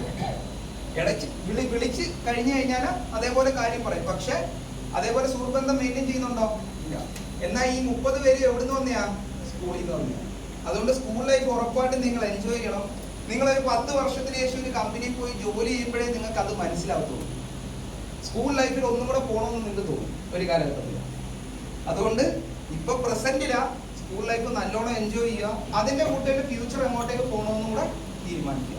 ക്ലിയർ ആയോ? നിങ്ങൾ ചെയ്യേണ്ട സിമ്പിൾ ആയിട്ടുള്ള കാര്യമുള്ളൂ. നിങ്ങൾക്ക് ഇപ്പൊ വീട്ടിൽ നിന്ന് നിങ്ങൾക്ക് പറഞ്ഞ പോലെ അച്ഛനും അമ്മയും കൂടെ ഉണ്ട്, നിങ്ങളൊരു കംഫോർട്ട് സോണിൽ ഇരിക്കുന്നവരാണ് നിങ്ങളല്ലേ. പക്ഷെ ഒരു ടൈം കഴിയുമ്പോൾ ഈ കംഫോർട്ട് സോൺ കഴിഞ്ഞ് നിങ്ങൾ പുറത്തിറങ്ങും. മനസ്സിലാവുന്നുണ്ടോ? ആ സമയത്ത് നിങ്ങൾ സ്റ്റേബിൾ ആയി. ഓക്കെ, അപ്പൊ നമ്മൾ പറഞ്ഞുകൊണ്ടിരുന്ന ഏതാ? ഫിനാൻഷ്യൽ അക്കൗണ്ടിങ്, മാനേജ്മെന്റ് അക്കൗണ്ടിങ് ഇല്ലോ. ഫിനാൻഷ്യൽ അക്കൗണ്ടിങ്ങിനകത്ത് വരുന്ന CA/ICC അല്ലേ? CA എന്ന് പറയുന്ന സിമ്പിളായിട്ട് ഞാൻ പറഞ്ഞുതരാം, ശ്രദ്ധിച്ച് കേൾക്കണം, ഞാൻ ഇനിയും ചോദിക്കും. CA എന്ന് പറയുന്നത് ചാർട്ടേഡ് അക്കൗണ്ടന്റ്. പണ്ട് മുതലേ നമ്മുടെ നാട്ടിലെ ചാർട്ടേഡ് അക്കൗണ്ടന്റ് പാടാന്ന് പറഞ്ഞിട്ടുണ്ട്. നിങ്ങളുടെ അടുത്തും പറഞ്ഞിട്ടില്ലേ? ആരാ പറഞ്ഞേ? ഈ ആരെങ്കിലും പറയുന്ന കേട്ട് കഴിഞ്ഞപ്പോൾ നിങ്ങൾ എല്ലാവരും അത് വിശ്വസിച്ചു. നിങ്ങൾ ആരെങ്കിലും CA പഠിച്ചിട്ടുണ്ടോ? ഇല്ല. പിന്നെ നിങ്ങൾക്ക് എങ്ങനെ അറിയാം അത് പാടാന്ന്?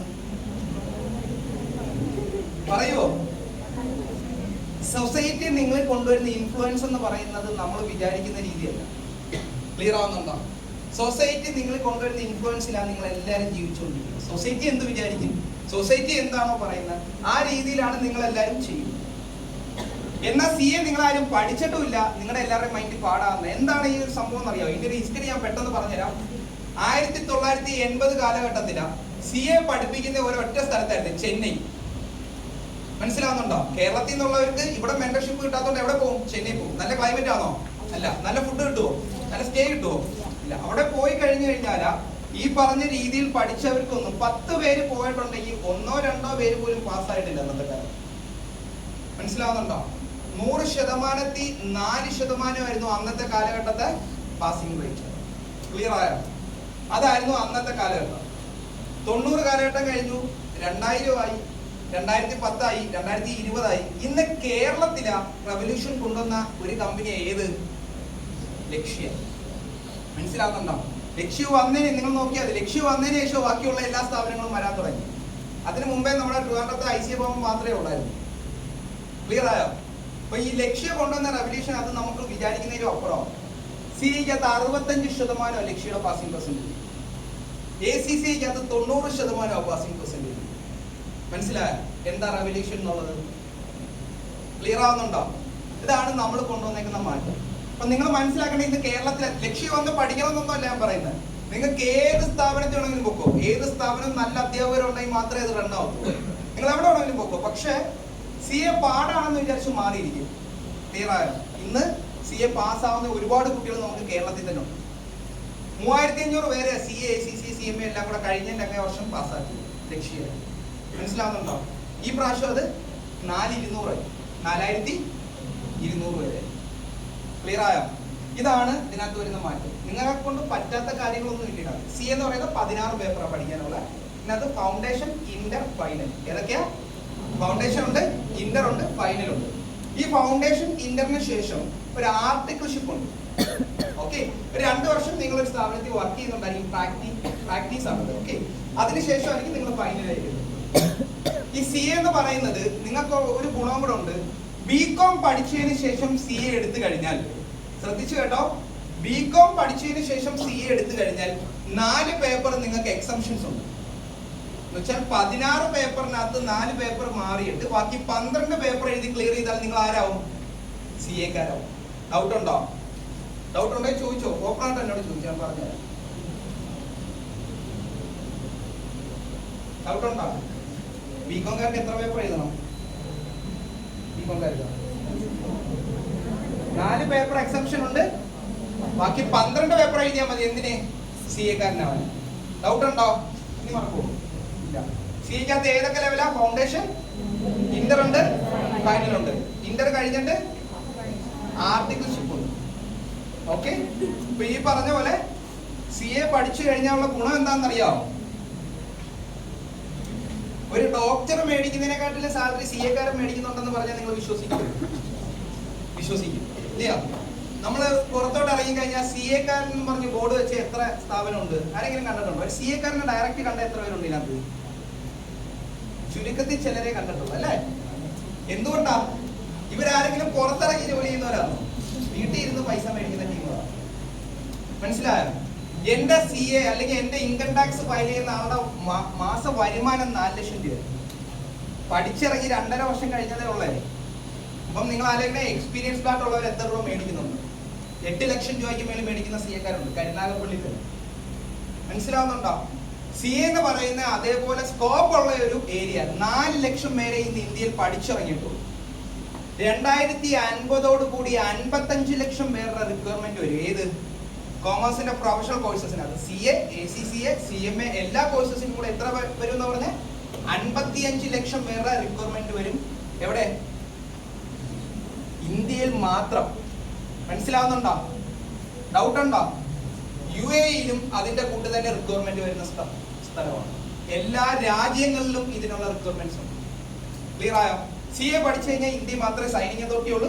വിദേശ രാജ്യങ്ങളിൽ സൈനിങ് അതോറിറ്റി ഇല്ല, പക്ഷെ നിങ്ങൾക്ക് ജോലി ലഭിക്കും. ഡൗട്ട് ഉണ്ടോ? ഡൗട്ട് ഉണ്ടെങ്കിൽ ചോദിച്ചോ. പച്ച മഷി വെച്ച് ഒപ്പിടാൻ പറ്റുന്ന പവറുള്ള ജോബ് എന്തിന്റെ? CA. CA-യുടെ പവർ എന്താണെന്നറിയാമോ? കഴിഞ്ഞോട്ട് ഞാൻ പറഞ്ഞിരുന്നത്, ഞാൻ ബൈജൂസി വർക്ക് ചെയ്തെന്ന് പറഞ്ഞു അല്ലേ? ബൈജൂസിൽ നിന്ന് പൊട്ടിപ്പോകാനുള്ള കാരണം എന്താണെന്നറിയാമോ?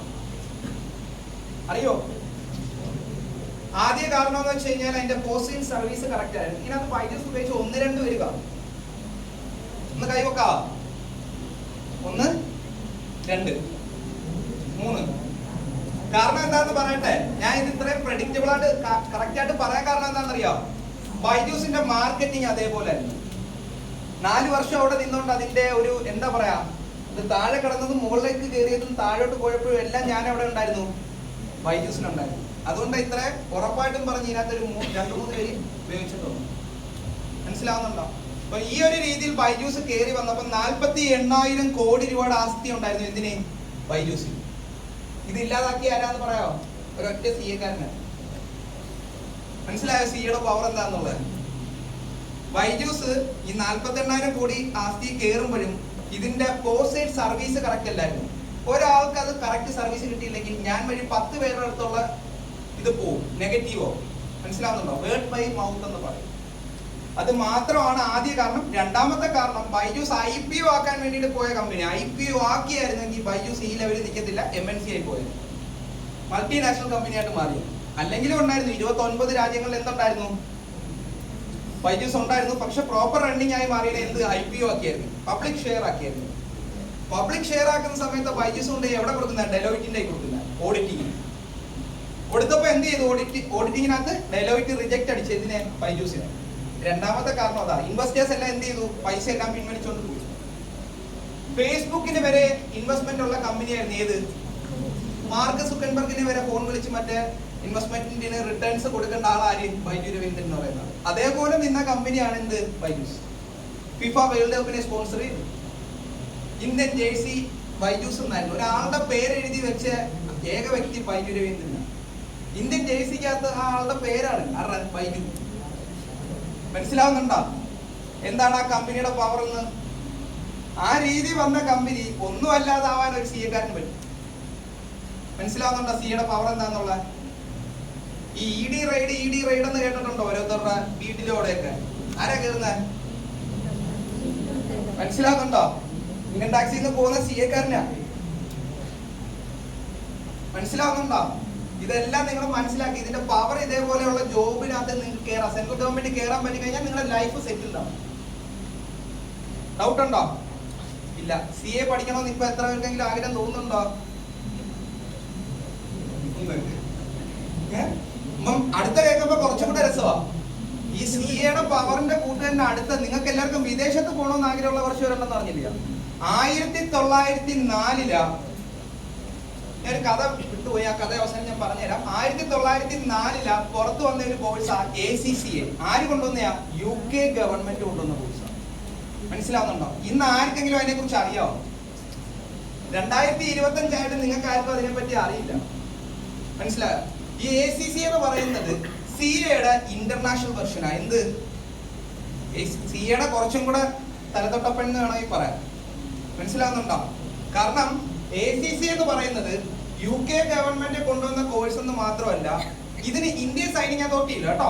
ഇന്ത്യൻ സൈനിങ് അതോറിറ്റി ഇല്ല. പക്ഷെ 180 രാജ്യങ്ങളിലാണ് ജോലി സാധ്യത. ഇതിന് ACCA എന്ന് പറയുന്നത്. ക്ലിയർ ആയോ?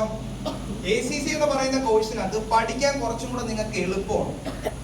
13 പേപ്പർ, ടോട്ടൽ 15 പേപ്പറാണ് ACCA എഴുതുന്നത്. 13 പേപ്പർ എഴുതി ക്ലിയർ ചെയ്താൽ നിങ്ങൾക്ക് ACCA കിട്ടും.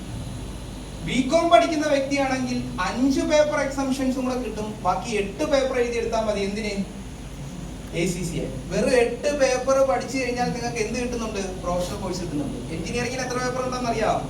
എനിക്ക് 56 പേപ്പർ കണ്ടു. ഡിഗ്രി പഠിക്കണമെങ്കിൽ 30-35 പേപ്പർ കണ്ടു. ക്ലിയർ ആയ വ്യത്യാസം എന്താന്നുള്ളത്? ACC യെ കുറിച്ച് ഒരു ഐഡിയ കിട്ടിയോ?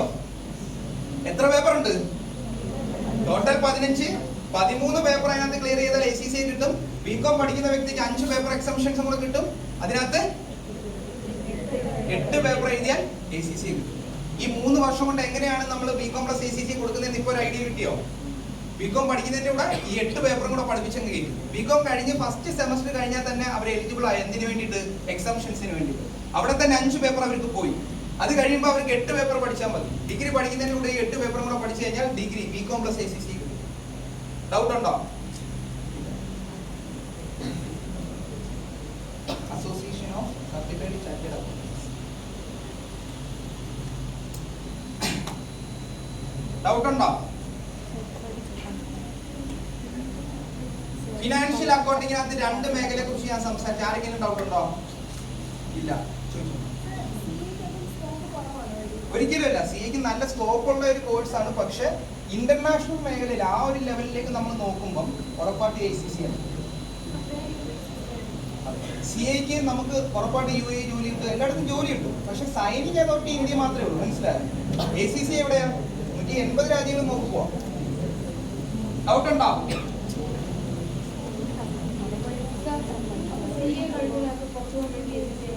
എടുക്കാൻ പറ്റും. അതിന്റെ ഗുണം എന്താണെന്നറിയാമോ? 4 പേപ്പർ എഴുതിയാൽ 8 പേപ്പറിനകത്ത് 4 പേപ്പർ എഴുതി കഴിഞ്ഞാൽ എന്ത് കിട്ടും? ACC കൊടുക്കും. എന്നുവെച്ചാൽ നമ്മൾ മുമ്പേ പറഞ്ഞില്ല 5 പേപ്പർ എക്സംഷൻ കഴിഞ്ഞ് 8 പേപ്പർ എഴുതാമെന്ന് പറഞ്ഞില്ല ACC കിട്ടണം ബികോം കഴിഞ്ഞാൽ. പക്ഷെ CA കഴിയുന്ന ആൾക്ക് 9 പേപ്പർ എക്സംഷൻ ഉണ്ട്, 4 പേപ്പർ എഴുതാം.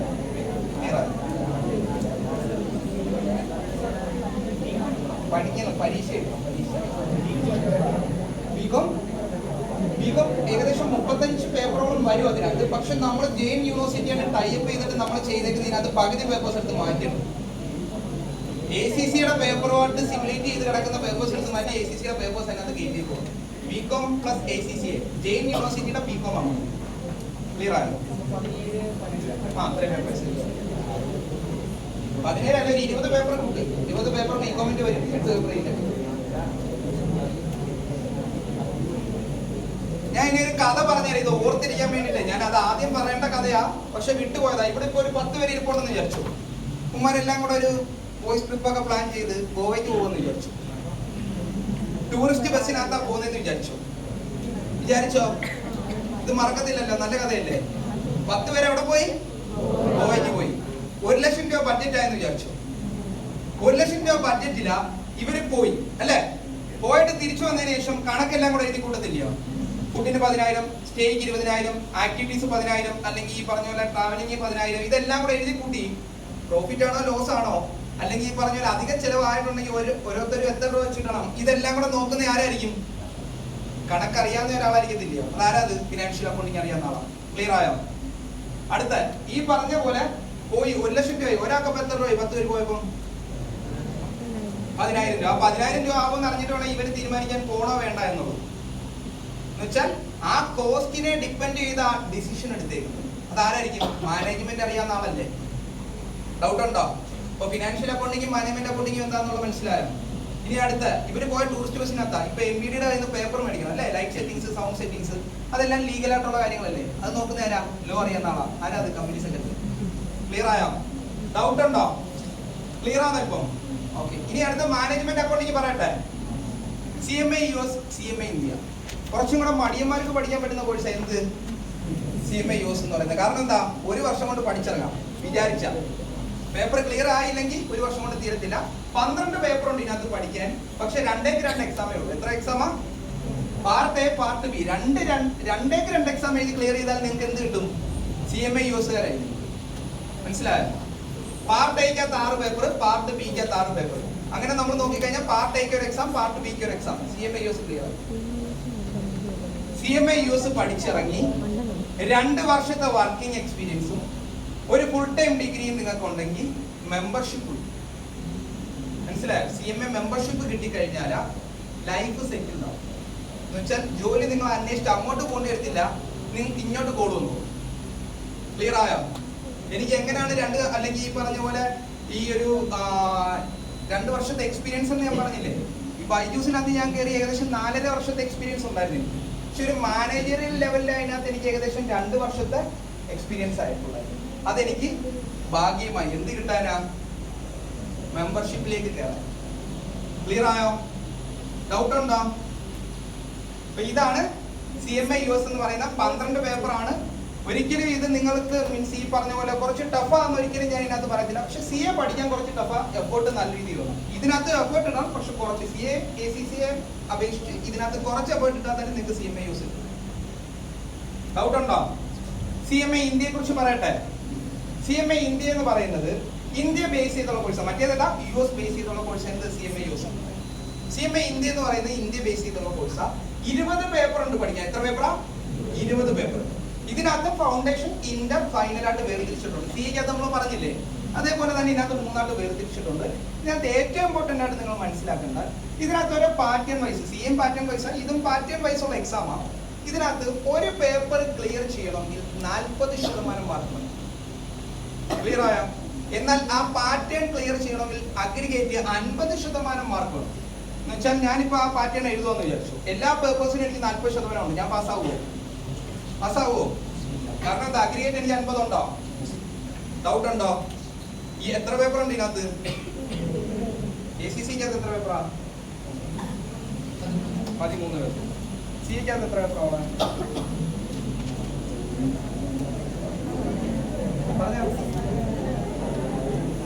16 പേപ്പർ കേട്ടോ. CMAക്കകത്ത് എത്ര പേപ്പറാ? 12 പേപ്പർ. CMA യൂസ് ചെയ്യാം കേട്ടോ.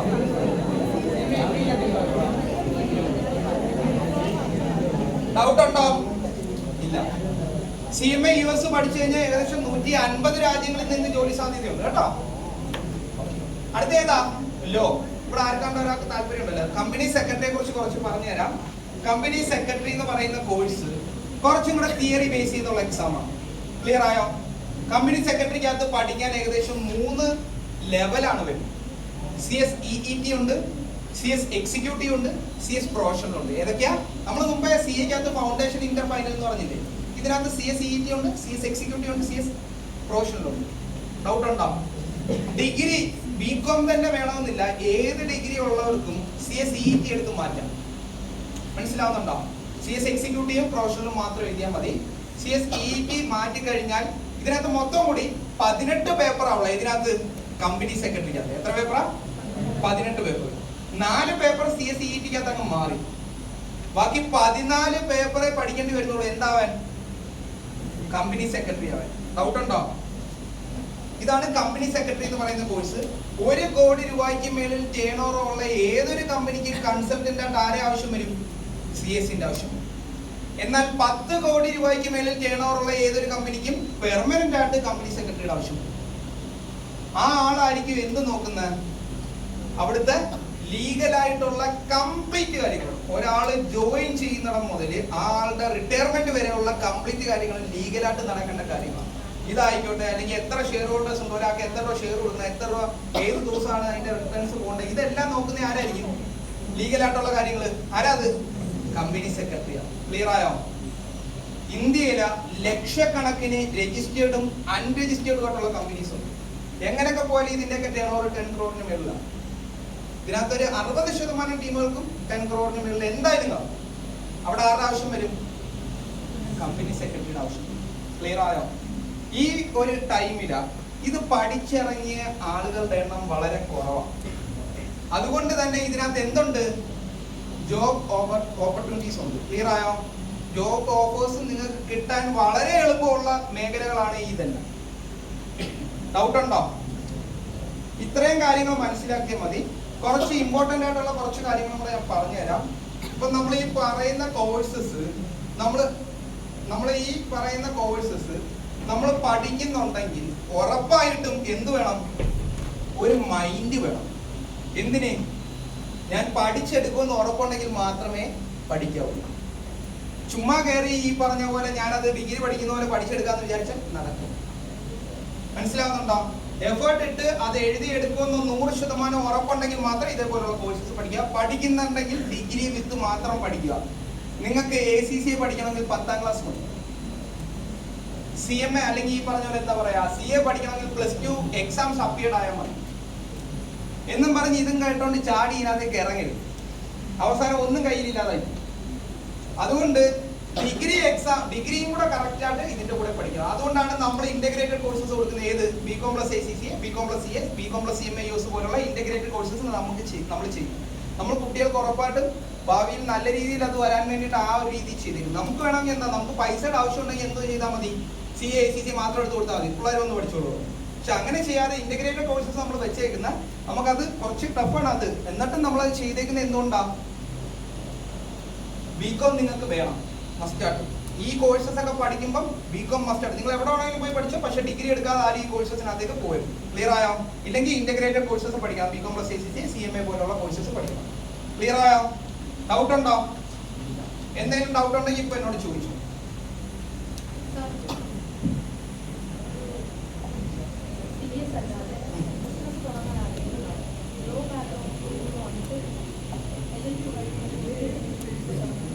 ഉറപ്പായിട്ടും ഈ ബിസിനസ് എന്ന് പറയുന്നത് എന്താണെന്ന് നിങ്ങൾ മനസ്സിലാക്കുക. ഈ ബിസിനസ് എന്ന് പറയുന്നത് നമുക്ക് വേണമെങ്കിൽ ഒന്നും അറിയാതെ നമുക്ക് ചാടിയിറങ്ങി ബിസിനസ്സിനകത്തേക്ക് പോകാൻ പറ്റും. 50% ചാൻസേ ഉള്ളൂ വിജയിക്കാനുള്ള, 50% പരാജയപ്പെടാനുള്ള ചാൻസസ് ഉണ്ട്.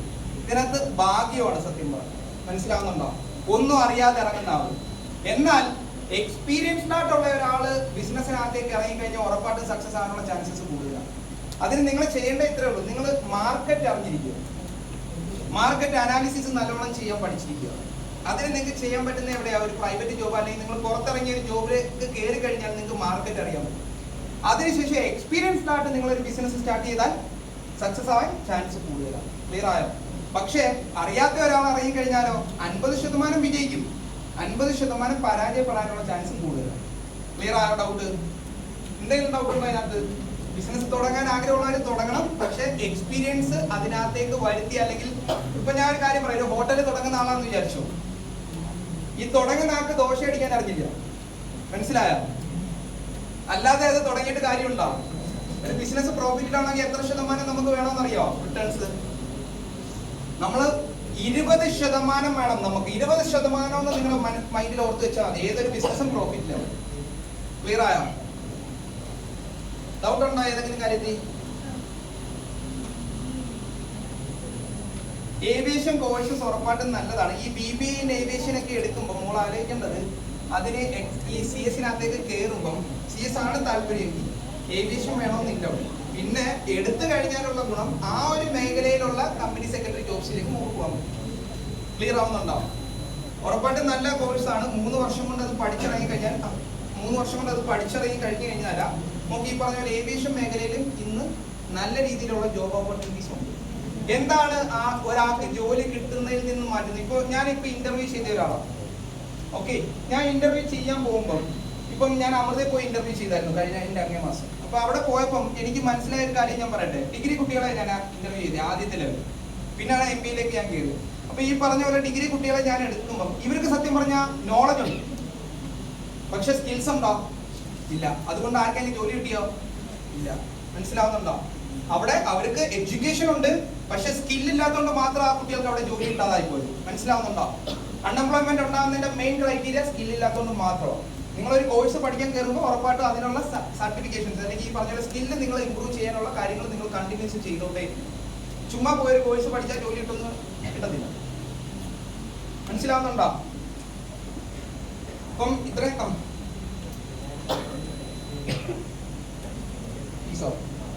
എനിക്ക് അറിയില്ല ഈ സംഭവം. ഞാൻ ആ ഫീസിന്റെ കാര്യങ്ങൾ നോക്കുന്നത് വേറെ ഡിപ്പാർട്ട്മെന്റാണ്. എനിക്കറിയില്ല വിക്ടർ. CMA ഒക്കെ പഠിക്കണമെങ്കിൽ എനിക്കൊന്ന് 180 വന്നു.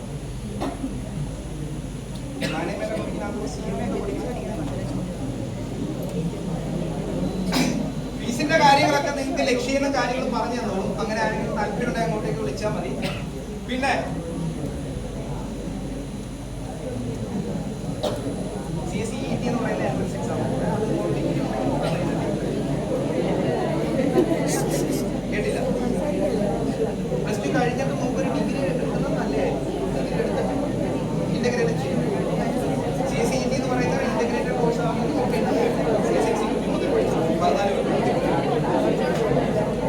ഡൗട്ട് ക്ലിയർ ചെയ്യാൻ നമുക്ക് ലാസ്റ്റ് കുറച്ച് സമയം എടുത്താലോ? കുറച്ച് കാര്യങ്ങളും കൂടെ എനിക്ക് പറയാനുണ്ട്, അത് പറഞ്ഞിട്ട് നമുക്ക് എൻഡ് ചെയ്യാം. നിങ്ങൾ ഏറ്റവും ഇമ്പോർട്ടൻ്റ് ആയിട്ട് മനസ്സിലാക്കേണ്ട, ഇപ്പൊ ഈ കണ്ടിന്യൂസ് ഞാനിപ്പോ ഈ ക്ലാസ്സസ് കുറെ കോളേജിലും അല്ലെങ്കിൽ ഈ പറഞ്ഞ സ്കൂളിലൊക്കെ ചെയ്യുമ്പം ഞാൻ ഒബ്സർവ് ചെയ്ത കുറച്ച് കാര്യങ്ങൾ വെച്ചിട്ട് ഞാൻ കുറച്ച് കാര്യം നിങ്ങൾക്ക് ഞാൻ പറഞ്ഞു. അപ്പൊ നിങ്ങൾക്ക് ഈ പറഞ്ഞ പോലെ ഒരുപാട് ലൈഫിനകത്ത് ഒരുപാട് കാര്യങ്ങൾ, നിങ്ങൾക്ക് ഇപ്പോൾ ഒരുപാട് ഓപ്പർച്യൂണിറ്റീസ് ഉണ്ട്, അറിയാമല്ലോ അല്ലേ? ഒരുപാട് നല്ല നല്ല ജോലികൾ ചെയ്യാം, വിദേശ രാജ്യങ്ങൾ നിങ്ങൾക്ക് പോവാം, നിങ്ങൾക്ക് നല്ലൊരു ലൈഫ് നിങ്ങൾക്ക് ഫ്രണ്ടിലുണ്ട്. ശരിയാണോ? ആണ്. എല്ലാവർക്കും ഇതിനെക്കുറിച്ച് ഒരു പോസിറ്റീവായിട്ടുള്ള ഒരു ധാരണ വേണം. മനസ്സിലാവുന്നുണ്ടോ? കാരണം എന്താണെന്നറിയാം, ഇതിനകത്ത് ഞാൻ പല കോളേജിലും അല്ലെങ്കിൽ സ്കൂളിലും പോയപ്പോൾ എനിക്ക് കാണാൻ പറ്റിയത്, ഡ്രഗ്സിനകത്ത് ഒരുപാട് കുട്ടികൾ ഇൻഫ്ലുവൻസ്ഡ് ആവുന്നുണ്ട്. ഇന്നത്തെ കാലം ഡ്രഗ്സിനകത്ത് ഒരുപാട് കുട്ടികൾ ഇൻഫ്ലുവൻസ്ഡ് ആവുന്നുണ്ട്.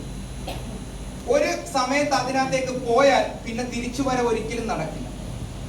മനസ്സിലാവുന്നുണ്ടോ? നിങ്ങളുടെ ഫ്രണ്ടിലുള്ള ഒരു നല്ല ലൈഫ് അതിനകത്ത് നിന്ന് നഷ്ടപ്പെട്ടു പോകുക എന്നുള്ളത് മനസ്സിലാക്കുക. ഒന്നും കൂടെ ഞാൻ പറയാം, ഡ്രഗ്സിനകത്തേക്ക് വൺസ് നമ്മളെ ഇൻഫ്ലുവൻസ് ചെയ്യുന്ന ഒരുപാട് പേര് നമ്മുടെ സൊസൈറ്റിയിൽ തന്നെ കാണും. നിങ്ങൾ പുറത്തേക്ക് ഇറങ്ങിയാൽ ഈ പറഞ്ഞ പോലെ നിങ്ങളെ ഇൻഫ്ലുവൻസ് ചെയ്യാൻ പലയിടത്തായിട്ട് ആളുകൾ കാണും. നോ പറയാൻ നിങ്ങൾക്ക് പറ്റണം. ഒരു എസ് അവിടെ മൂലം നിങ്ങളുടെ ലൈഫ് പോയി. 10-70 വയസ്സ് വരെയുള്ള നിങ്ങളുടെ ജീവിതം അവിടെ നഷ്ടപ്പെടുന്നു. ഡ്രഗ്സ് ഒക്കെ ഉപയോഗിച്ച് കഴിഞ്ഞാൽ 40 ഇയേഴ്സ് പ്ലസ് നമുക്ക് ജീവിച്ചിരിക്കാൻ പറ്റുമോ? ഇല്ല. എന്തിനാ 10-30 വർഷത്തെ ബാക്കിയുള്ള ജീവിതം നഷ്ടപ്പെടുത്തുന്ന ഒരു ഷോർട്ട് ടേം ഹാപ്പിനെസിന് വേണ്ടിയിട്ട്? അതിന്റെ ആവശ്യമുണ്ടോ? അപ്പം നോ പറയാൻ ആൺകുട്ടികൾക്കാണെങ്കിലും പെൺകുട്ടികൾക്കാണെങ്കിലും പറ്റണം. ക്ലിയർ ആയോ? ഞാൻ ഒരു സ്റ്റേറ്റ് സ്കൂളിൽ പോയപ്പോഴേ, ഞാൻ കഴിഞ്ഞോട്ട് ആ കഥയോടെ പറഞ്ഞ സംഭവം, ഞാനൊരു 9ാം ക്ലാസ്സിൽ പഠിക്കുന്ന ഒരു കുട്ടിയുടെ ഒരു പേപ്പർ എടുത്തു. ഇവന്റെ പല്ലൊക്കെ കണ്ടു കഴിഞ്ഞാലേ അറിയാം ഇവന് ഈ സാധനങ്ങളൊക്കെ ഉപയോഗിക്കുന്നുണ്ട്.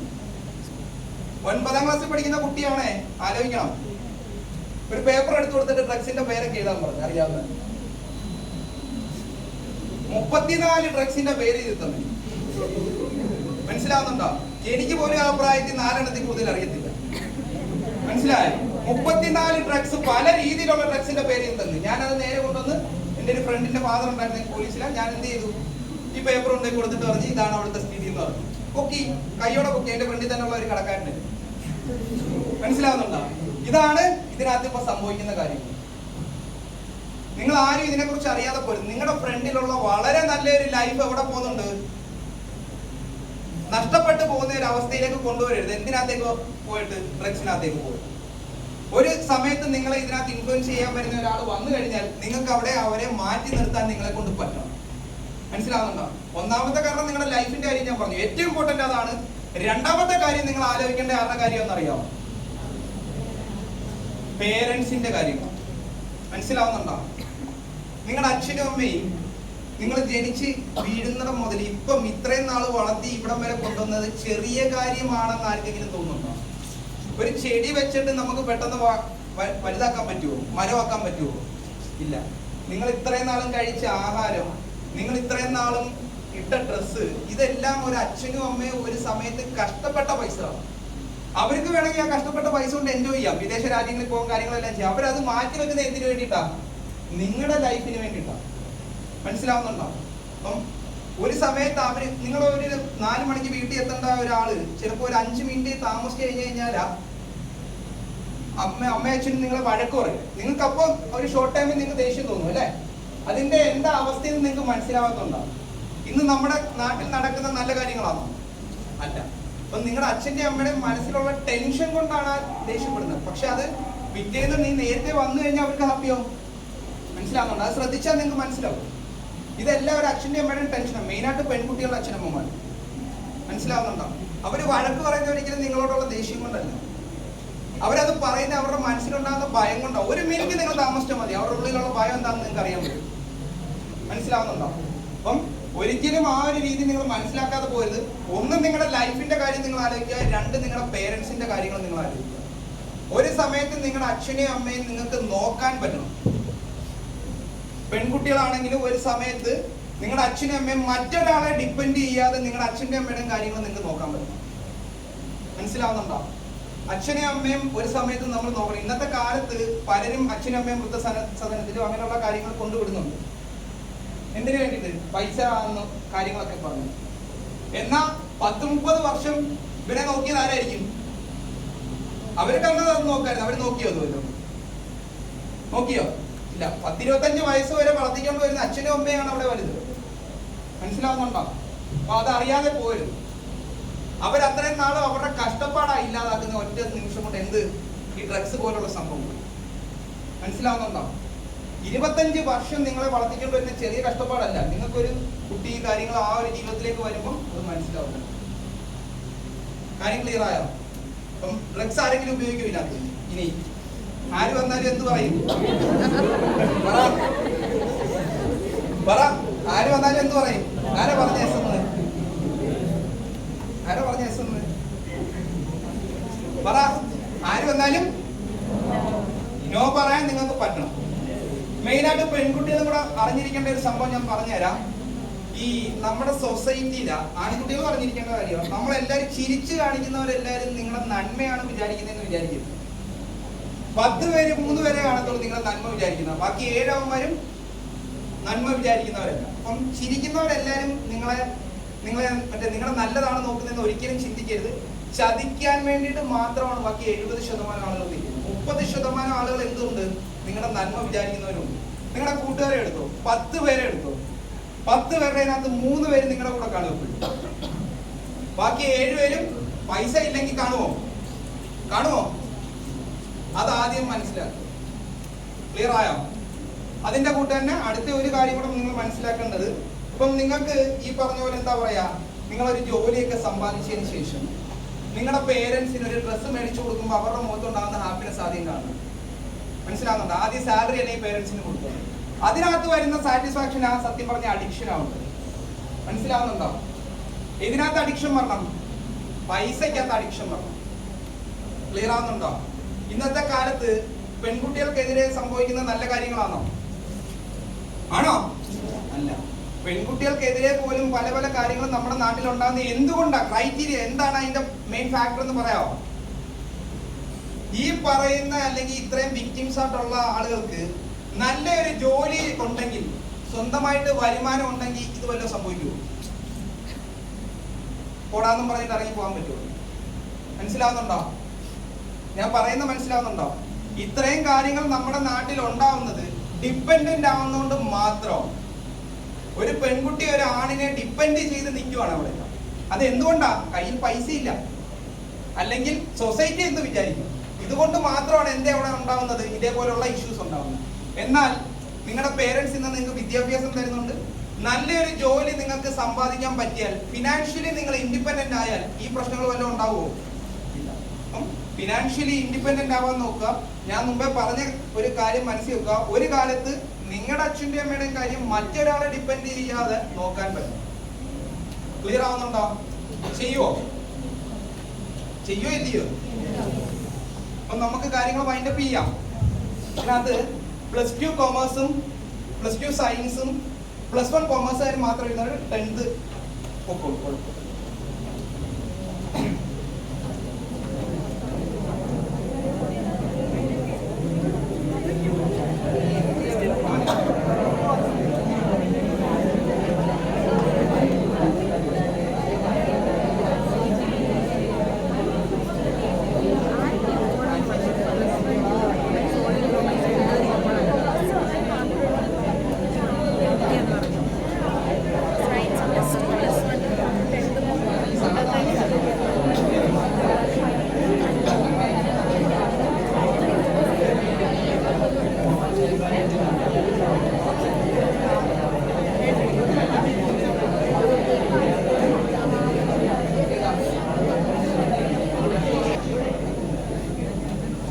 Thank you, sir, for such a thought-provoking and insightful session.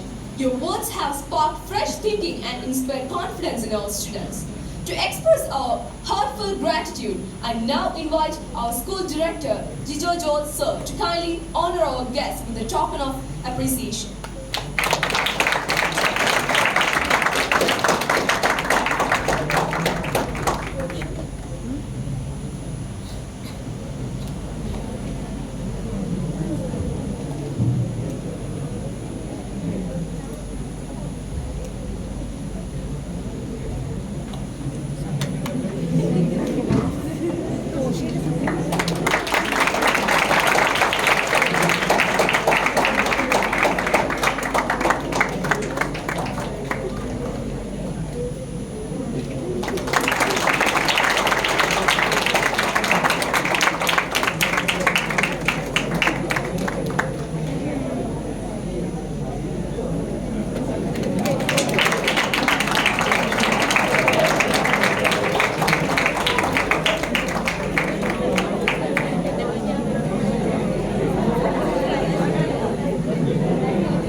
And now, to formally bring this wonderful session to a close, I now invite my dear friend Hanna Fatima N to deliver the word of thanks.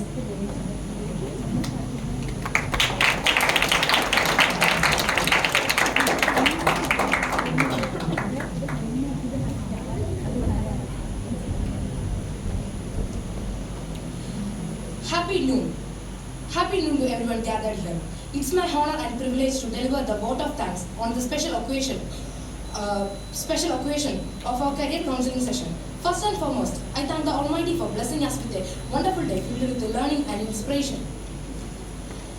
A sincere thanks to our founder and chairman, Mr. B. George Carter Tarelsa, for making opportunities like this possible through his vision and leadership.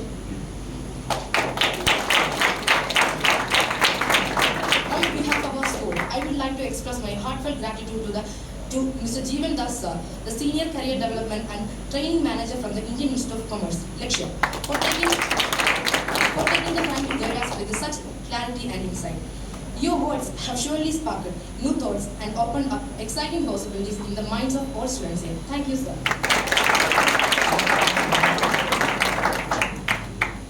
A big thanks to our director, Mr. Jijo Josa, the brain behind every major move in our school, for his constant effort to bring the best to us. Thank you, sir.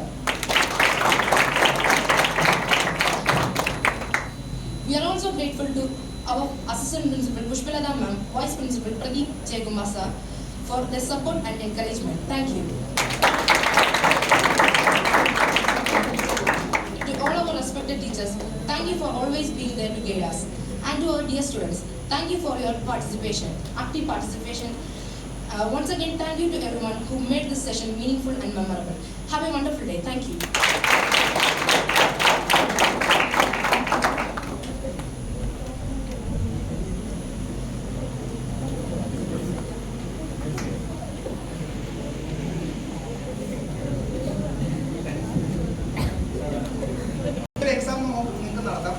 Main എന്താണ് ഇതിന്റെ കാര്യം എന്നുള്ള ഞാൻ just open ആയിട്ട് പറഞ്ഞു. Okay, ഇത് നിങ്ങൾ എഴുതി കഴിയുമ്പോൾ ഇതിനകത്ത് കോൾ വരും. ഓക്കെ, നിങ്ങൾ ഈ കോൾ അറ്റൻഡ് ചെയ്ത് കഴിയുമ്പോൾ നിങ്ങൾക്ക് ലാറ്റ് എന്ന് പറഞ്ഞ് മറ്റൊരു എക്സാം എഴുതിപ്പിക്കുവാൻ ലക്ഷ്യം. ഈ ലാറ്റ് എക്സാം എഴുതി കഴിഞ്ഞു കഴിഞ്ഞാൽ നിങ്ങൾ അത് എഴുതി സീരിയസ് ആയിട്ട് എടുക്കുക. ലാറ്റ് എക്സാം വളരെ സീരിയസ് ആയിട്ട് അറ്റൻഡ് ചെയ്യേണ്ട എക്സാമാണ്. ഈ ACCയുടെ കോഴ്സ് ഒക്കെ 50% സ്കോളർഷിപ്പ് പഠിക്കുന്ന കുട്ടികളുണ്ട്, ഫ്രീ ആയിട്ട് പഠിക്കുന്ന കുട്ടികളുണ്ട്. ആ രീതി ആ എക്സാം എഴുതിയെടുക്കാൻ പറ്റി കഴിഞ്ഞാൽ ഫ്രീ ആയിട്ട് പഠിക്കുന്ന കുട്ടികളുണ്ട്. എവിടെ മനസ്സിലാവുന്നുണ്ടോ? അതിനകത്തൊക്കെ 60% മാർക്കറ്റിംഗ് തന്നെ, പക്ഷെ 40% പാവപ്പെട്ട കുട്ടികൾക്ക് പഠിക്കാൻ ഒരു അവസരം കൂടെ നമ്മൾ എത്തുന്നു. ക്ലിയർ ആവുന്നുണ്ടോ? ഞാൻ ഓപ്പൺ ആയിട്ട് പറഞ്ഞു കഴിഞ്ഞാൽ എന്താ 60% മാർക്കറ്റിംഗ്, 40% എന്താ പാവപ്പെട്ട കുട്ടികൾക്ക് പഠിക്കാൻ ഒരു അവസരം കൂടെ ഒരുക്കി തരുന്നത്. അപ്പം ഇപ്പോഴത്തെ എക്സാം ജസ്റ്റ് നിങ്ങൾ അറ്റൻഡ് ചെയ്ത് വിടുക. ലാറ്റ് എക്സാം നിങ്ങൾ ഉറപ്പായിട്ട് നല്ല രീതിയിൽ അറ്റൻഡ് ചെയ്യുക താല്പര്യമുള്ള കുട്ടികൾ കേട്ടോ. അപ്പൊ ഞാനൊരു ഷീറ്റ് തരും, അതിനകത്ത് നിങ്ങൾക്ക് കാര്യങ്ങൾ ഫില്ല് ചെയ്ത് നിങ്ങൾക്ക് കാര്യങ്ങൾ ചെയ്യും.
Which word is the odd man out? ഇതിനകത്ത് ഓഡ് വന്ന ഏതാണെന്നാണ് ചോദ്യം. Option A trivial, B important, C unimportant, D insignificant. ഒന്നുകൂടെ പറയാം, ഇതിനകത്ത് ഓഡ് വന്ന ഏതാണെന്ന് നിങ്ങൾ ചൂസ് ചെയ്യണം. OMR ഉണ്ടാവും, അതിനകത്ത് നിങ്ങൾക്ക് കറക്റ്റ് ചെയ്യാൻ പറ്റില്ല. ഓപ്ഷൻസ് പറയുന്ന option A trivial, B important, C unimportant, D insignificant. just bubble is here. Bubble. If the correct answer is option B, then bubble. If the answer is A, section എയ്ക്കകത്ത് ചെയ്യണേ. section A, in section A. Question ഞാൻ ഒന്നുകൂടെ വായിക്കാം. നിങ്ങൾ fill up ചെയ്തായിരുന്നോ? ഒന്ന് fill up ചെയ്തോ? Fill up ചെയ്തിട്ട് ഞാൻ ക്വസ്റ്റ്യൻ പറയാം.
കോഡ് കൊണ്ട് ഏതാണെന്നാണ് ചോദ്യം. Option A trivial, B important, C unimportant, D insignificant.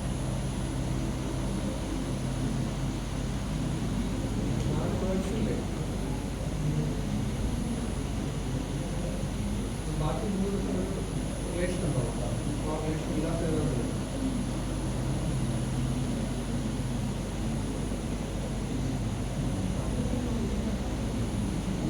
Next question വായിക്കട്ടെ.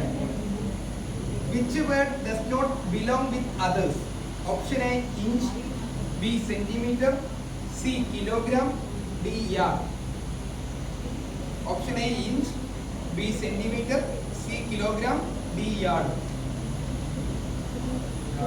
Yard.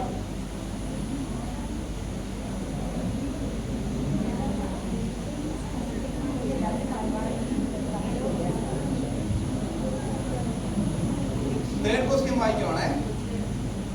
Which country has first ever printed paper money? Okay, question ഒന്നുകൂടെ വായിക്കണം. Which country has first ever printed paper money? Option A USA, B China, C India, D Egypt.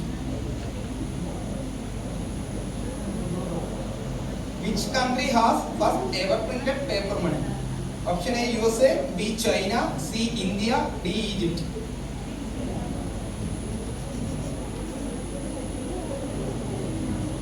നാലാമത്തെ question വായിക്കുവാണേ. Which one is the world's biggest stock exchange? Okay. Option A Tokyo, B New York, C London, D Nasdaq. Nasdaq. Which one is the world's biggest stock exchange? Option A Tokyo, B New York, C London, D Nasdaq. നാല് question മതിയേ.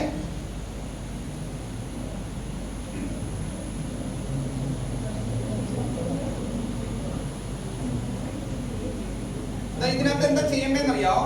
ഇതിന്റെ താഴ്വശം കണ്ടോ? ഈ yellow part മോഹൻലാലിന്റെ പിക്കുള്ള അത് നിങ്ങൾക്ക് ഇങ്ങനെ കീറി എടുക്കാം. കണ്ടോ?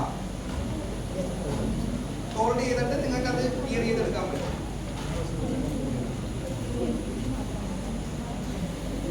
ഇതേപോലെ എടുക്കണം.